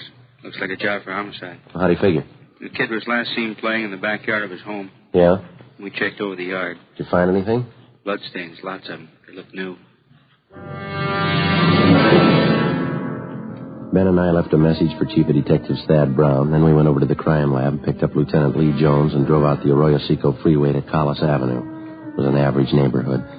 Number 4656 was a one-story green stucco residence situated on the corner of Collis Avenue and Harrison Drive. Beyond the backyard was a tract of undeveloped land covered with scrub oak. Harry Levinson from Highland Park Juvenile was waiting for us in front of the house. Let's back this way, fellas. Coming, Lee? Till I get my bag. Who notified you that the boy was missing, Harry? The mother said she went out to do some Christmas shopping about 11 this morning, left the boy home. Mm-hmm. She came back about 2 this afternoon. He was gone. What's the name? Johnstone. The kid's name is Stanley, 9 years old. Mm-hmm. Was this gate open like this when you got here? Yeah, I haven't touched a thing. I hear the stains over here, Lieutenant Jones, along the edge of the walk. See? Yeah. Let me see. Yeah, quite a few stains, huh? Yeah. Looks like it might be blood. Try some benzodine on them.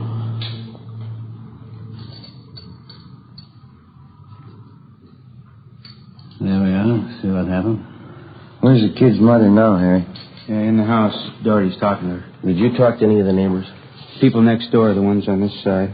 They couldn't tell us anything. There it is, fellas. Yeah, Lee. These spots I covered with benzodine, they're turning blue. Bloodstains, all right. You can't say definitely whether it's human or animal blood. Mm-hmm. Did you have to go back to the lab to run it through? Yeah, biological precipitant test. Hand me one of those glass files from my bag, will you? Yeah, sure. Okay, here you go. Thanks. Scrape some flakes off for a test. There we are. How soon can you tap the blood for us, Lee? Precipitant test won't run more than 20 minutes. It'll take 3 or 4 hours to run a blood grouping, though. That's it. Anything else you want to check? Levinson? Anything else? Oh, yeah. Right here in my handkerchief. Empty shell. That marker over there by the rose bush? That's where I found it. From a 22, huh? Yeah. Might tie in, might not. Mark it and dump it in this envelope, will you? Mm-hmm. There you go. There you go. Did you get out a missing broadcast on the boy here? Doherty did about a half an hour ago. Here's a description here. Thank you. Will Mother know about the bloodstains? No, we didn't tell her. She's worried enough already. She has no idea what might have happened to her boy, huh? No more than we do. She checked all her friends and relatives. We're covering the neighborhood. No trace so far. Not much to go on. Bloodstains. Empty cartridge. Yeah, it could mean 100 things. Any ideas, Friday? Just one, and I don't like it.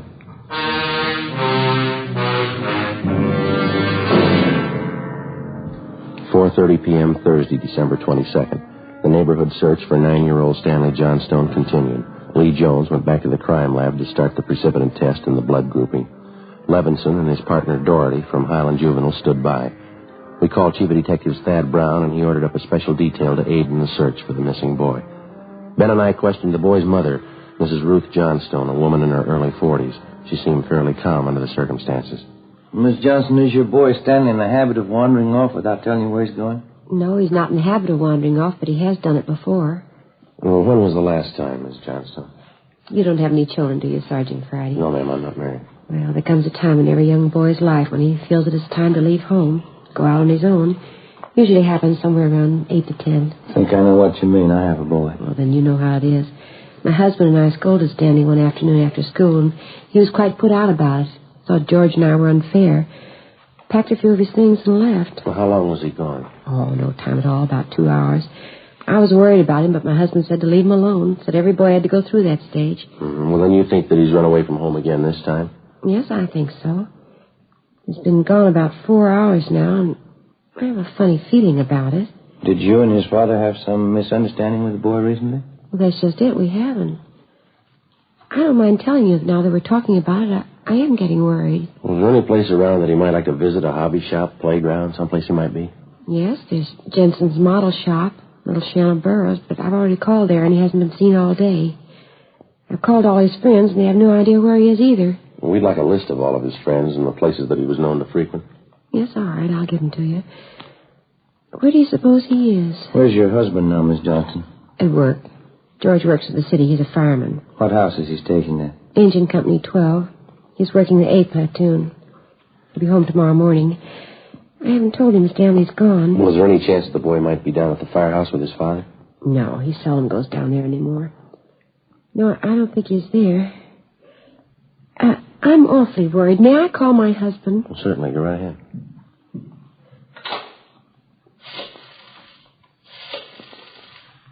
I know George will be worried.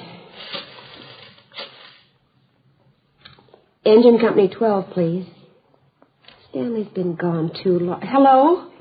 May I please speak with George Johnstone? This is Mrs. Johnstone. Thank you. Oh, I hate to call George at his work. Yes, ma'am. Does your husband own a gun? Yes, he does. What caliber, do you know? What's a .45 automatic? He got a knife. George? This is Ruth. George, is Stanley down there with you by any chance? Oh. No, I can't find him anywhere. He wasn't here when I came home from doing my shopping. There are 2 policemen here. No, I said there are 2 policemen here. No, dear, I'll call you if we don't find him soon. All right, dear. Yes, you too. Goodbye. I didn't think he'd be with George. A .45, is that the only gun in the household? Yes. Why are you asking about guns? Has anything happened that you're not telling me about? No, ma'am, just routine checking. We'll have to take a look at that .45 if you don't mind. Maybe I should tell you we do have another gun in the house, but it's all wrapped up. George bought it for Stanley's Christmas present. What if we could see it, please? Yes, well, will you have to unwrap it? Yes, ma'am, I'm afraid so. It's in the closet. I think I can reach it. We had to hide it. Let me see. Well, here's a paper it was wrapped in. Stanley must have found it. It's gone. You see, here's the gift card and the box the gun came in, the rifle. I wonder if I could look at that box, ma'am. Thanks. How about it, Joe? .22 caliber. Thursday, December 22nd, 5:15 p.m. It was getting dark. The search for the missing boy continued. We checked the list of Stanley Johnstone's friends. None of them or their parents had any idea of his whereabouts. We talked with Levinson again. He'd been in touch with the detail combing the neighborhood. They'd found nothing. We went down to Collis Avenue and 10th Street, service station on the corner. 1 nickel, Joe? No, I got one. Will you watch the fan? Yeah. Okay.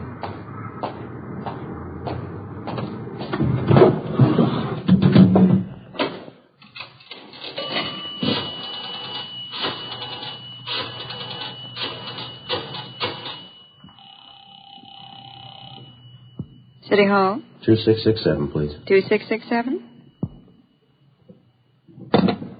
Crime Lab, Jones. Hi, Lee. Joe Friday. Yeah, Joe. Any sign of the Johnson kid? No, not yet. How are you coming? Finished the precipitant test. It's human blood. Yeah? Working on the blood group now. Do you know what type the Johnson boy has? Well, I didn't want to upset his mother. Thought I'd wait till the last thing. We're in the neighborhood. Check with the family physician. That way you won't disturb her. Yeah, I figured on that. Just a minute, Lee. Yeah. Yeah, babe. Lost is pulled up. Okay. Thad Brown's out here now. I'll check you later, Lee, huh? All right, Joe. Right, bye. All right. Oh, here's what, Joe. Gentlemen, How's it going? We just checked with Lee Jones. Yeah, I know. It's human blood. What do you think? We talked with the boy's mother, Mrs. Johnstone, found a gun missing. Yeah? Caliber's the same as the empty casing Levinson found. It's .22. You said the gun was missing? Yeah, the Johnstones were going to give it to the boys a Christmas present. They had it hidden, but it's gone. Any idea who took it? Well, they left the Christmas wrapping behind. I think it was the kid. .22 rifle, 9-year-old boy. When are they going to learn? First, it's carbide cannons on the 4th of July. The city issued ordinance after ordinance. A few thousand kids around the country had to lose their eyes, fingers, hands before their parents would give us their full cooperation to outlaw them. I know what you mean. Sure you do. You and every other cop in the country became the heavies trying to clamp down on them. It's always the same story. This time it's guns for Christmas. Well, I know what you're thinking, but we're not sure yet. Listen, Friday. There's a city ordinance against giving a gun to a kid. You know that. Yeah, I know that. There's a missing boy and a missing gun. There's blood on the ground and an empty shell. That's enough for me. Yeah, we're going to stay with it. Something's got to break. Yeah? I hope it's not the hearts of that kid's parents. Hi, Chief. Been looking for you, Friday. What do you got, Harry? Found the gun. New .22 rifle. I'd say it's been fired recently. Where'd you find it, Levinson? Back up there in that scrub oak behind the Johnstone house. Mrs. Johnstone identified it. Buckley took it down to the crime lab. Thanks, Harry. Miss Johnstone okay? Pretty sick now. Doherty came up with something else. What's that? There's another one missing. An 8-year-old boy. 6:30 p.m. We talked with Officer Doherty about the other missing boy. He told us that his name was Stephen Moorheim, 8 years old. His family had just moved into the neighborhood. It seemed that no one besides the Moorheim family knew that the boys played together. Mrs. Moorheim told us that Stephen told her that he was going out to play and he'd be home by 6 o'clock for dinner. She told us that he was an unusually prompt boy and almost never overstayed his playtime. We got a description of the Moorheim boy and put out a missing broadcast. We called the Johnstones' family doctor. He told us that Stanley's blood was type O. At 7 p.m., we talked again with Mrs. John Moorheim. Are you sure Mrs. Johnstone doesn't know where the boys are? She has no idea, Mrs. Moorheim. Oh, this is terrible. Just awful. I feel there's more to this thing, something you're not telling me. Well, there's no use to upset you until we know a few things for sure. And you're holding back something. Well, now, please try not to worry, Miss Moorheim. There are certain things that we're going to have to ask you, routine questions in any kind of investigation. Is there anything else you want to know? Yes, ma'am. What is your boy's blood type? It's a funny question. Do you think anything's happened to him? Have you found him and you're not telling me? No, ma'am, we haven't found him, and we don't think anything's happened to him. His blood type? Yes, ma'am. Well, I think I have it written down in Stevie's baby book. Yes, here it is. It's type O. Thank you. I wonder if I might use your phone? Yes, of course, it's in the hall. I'll be right back, Ben. Okay.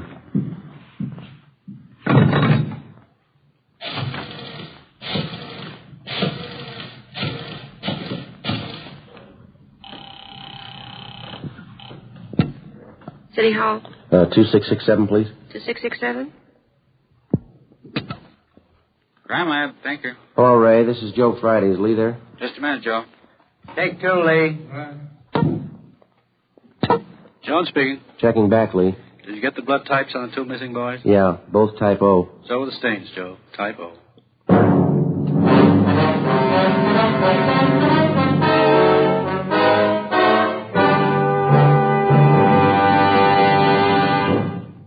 You are listening to Dragnet for the solution to an actual case from official police files. Now, here's a real solution to many of your Christmas shopping problems. If your friends smoke long cigarettes, give the best of long cigarettes. Give king-size Fatima. You see, Fatimas now cost the same as other long cigarettes, but in Fatima, the difference is quality. Quality of tobaccos. The finest Turkish and domestic varieties, extra mild and superbly blended, to give smokers a much different, much better flavor and aroma than any other long cigarette. Quality of manufacture. Smooth, plump cigarettes rolled in the finest paper money can buy. Quality. Even to the appearance of the distinctive royal blue Fatima gift carton. Christmas wrapped and carefully sealed to ensure Fatima's rich, fresh, extra mild flavor. Remember, Fatimas now cost the same as other long cigarettes. But in Fatima, the difference is quality. So this Christmas, give your friends the best. Give Fatima, the quality king-size cigarette. Best of all long cigarettes.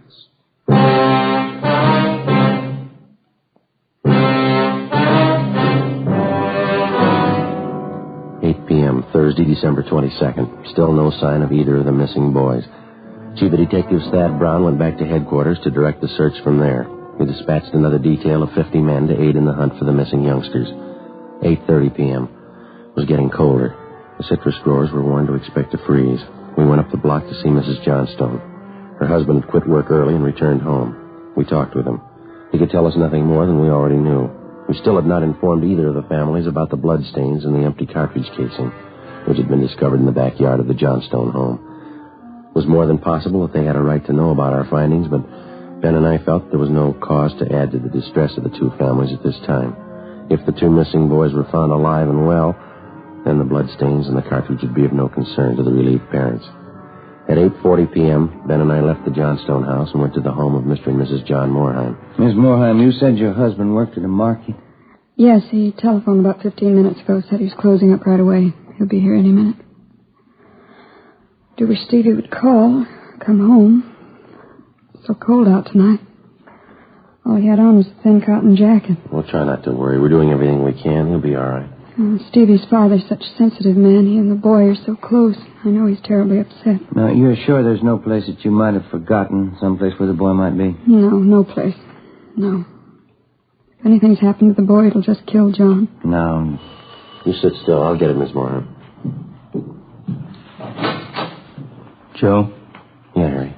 The Johnstone kid, he's been found.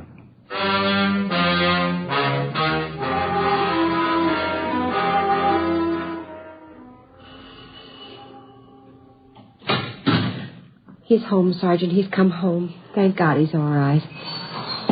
Where's he been? Did he tell you?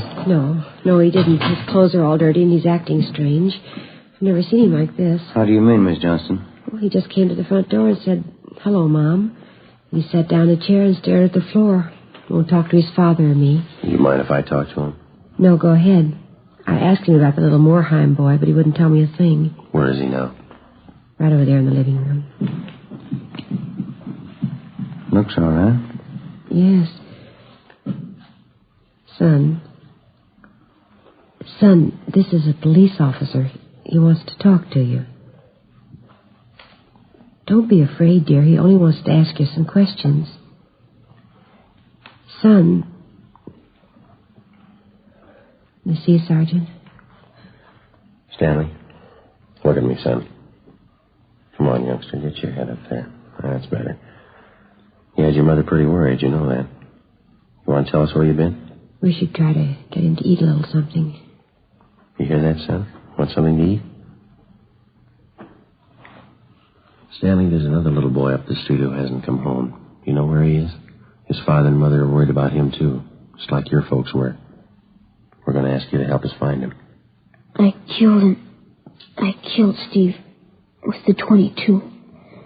We were only playing, but I killed him. How do you know you killed him? Maybe he's only hurt now, isn't that it? No, he's dead. I know he's dead. The gun went off. I forgot we put bullets in there. Where is he, Stanley? I hit him. I was scared. I didn't want anybody to find him. Where did you hide him, son? In a cave up on the hill. I didn't mean it. He was my pal. Do you want to show us where, Stanley? Yes, I'll show you. Please, don't send me to jail.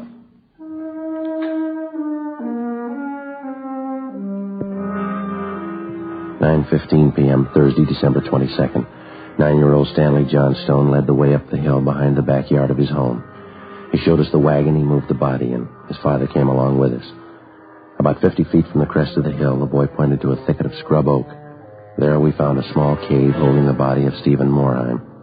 There was a single bullet wound in his chest just below his heart. He was dead. We covered the body. Stanley, how did it happen? I knew my folks were going to give me the gun for Christmas. I knew where it was, and I got it. There was a box of bullets with it. Were you pointing the gun at Stevenson? No, sir. No, sir, I wasn't. It was Steve's turn to play with it. I was chasing him. He tripped over that stump there, and he fell. Gun hit him in the stomach, and it went off. Well, why do you think you killed him if you're telling us the truth? I'm telling the truth. Honest, that's the truth. Well, I believe you, son, but why do you think you killed him? It was my gun. Stevie'd still be alive if I didn't go and get it. Should have waited till Christmas. It's all my fault. Where have you been all this time? In the cave with Steve. What were you doing in there, son? I was praying. I was praying for God to make him alive again.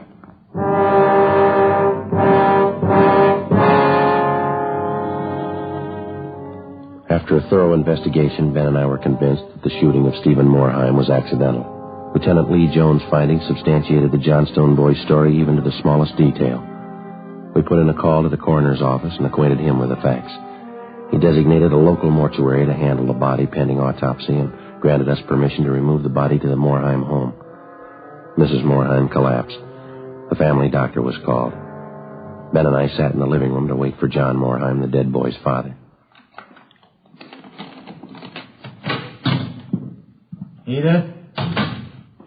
Edith? Mr. Morheim? Yeah, you the police? Yes. Well, where's Edith? Where's my wife? Has my boy come home?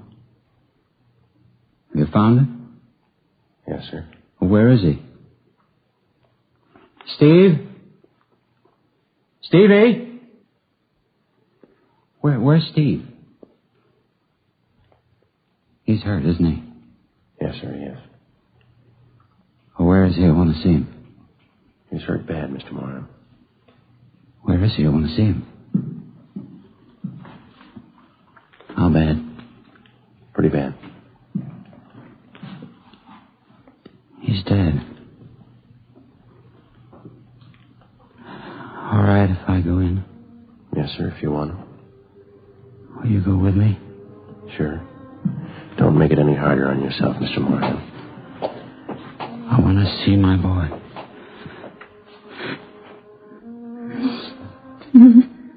Mr. Morheim.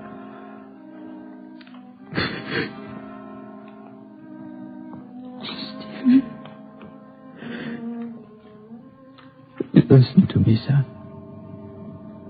We got you a lot of nice things for Christmas. Everything you wanted.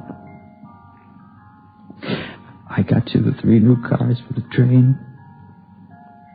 That one with a searchlight on it really works, son.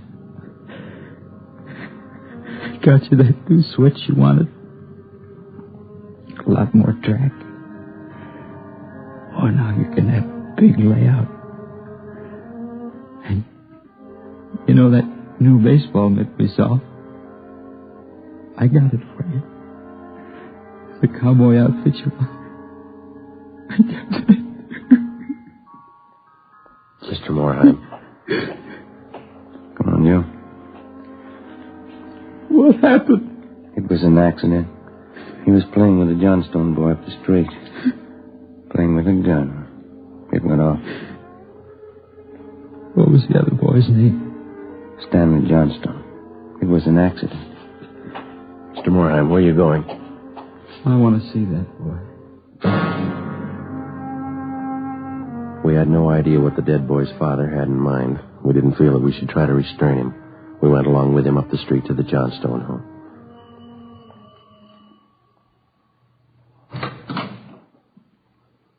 I'm Stevie's father. Where's your boy? I'm sorry. We bought the rifle. We were going to tell him not to use it unless his father was with him until he learned how to treat firearms. Where's your boy? Right here. Won't you come in? It's all right, Miss Johnstone.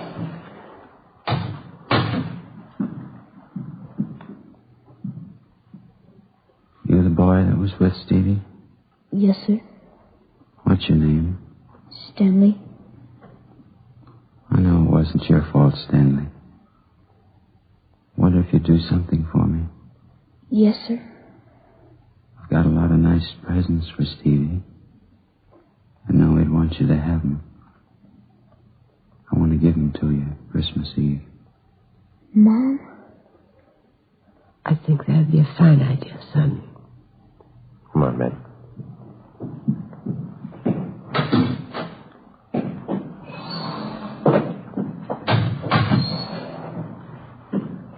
Well, what's it all prove, Joe?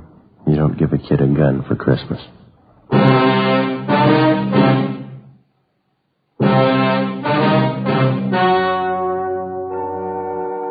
story you have just heard was true. Only the names were changed to protect the innocent. On December 24th, 1948, a coroner's inquest was held in the county morgue, city and county of Los Angeles, state of California. In a moment, the results of that inquest.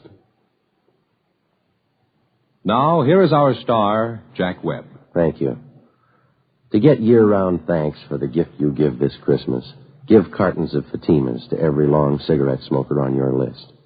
Christmas Fatimas in the special royal blue slip-over jacket make a perfect gift just as is. And to my friends who sell Fatimas, the retail dealers and the wholesale distributors all over America, to each one of you, a special season's greeting. And to everyone, a Merry Christmas.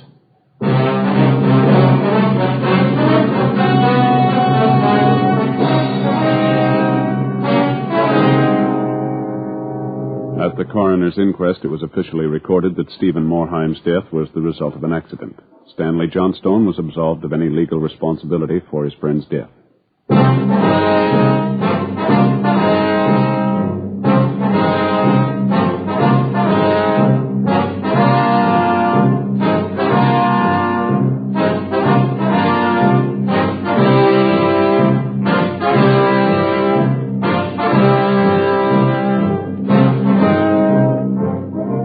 You have just heard Dragnet, a series of authentic cases from official files. Technical advice for Dragnet comes from the Office of Chief of Police W.H. Parker, Los Angeles Police Department.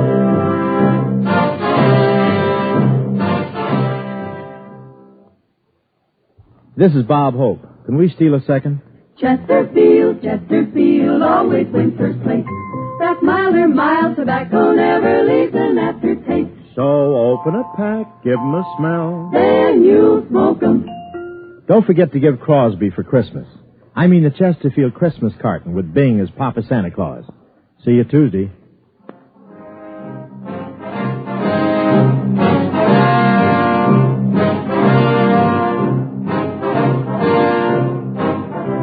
Fatima Cigarettes, best of all long cigarettes, has brought you Dragnet, portions transcribed from Los Angeles.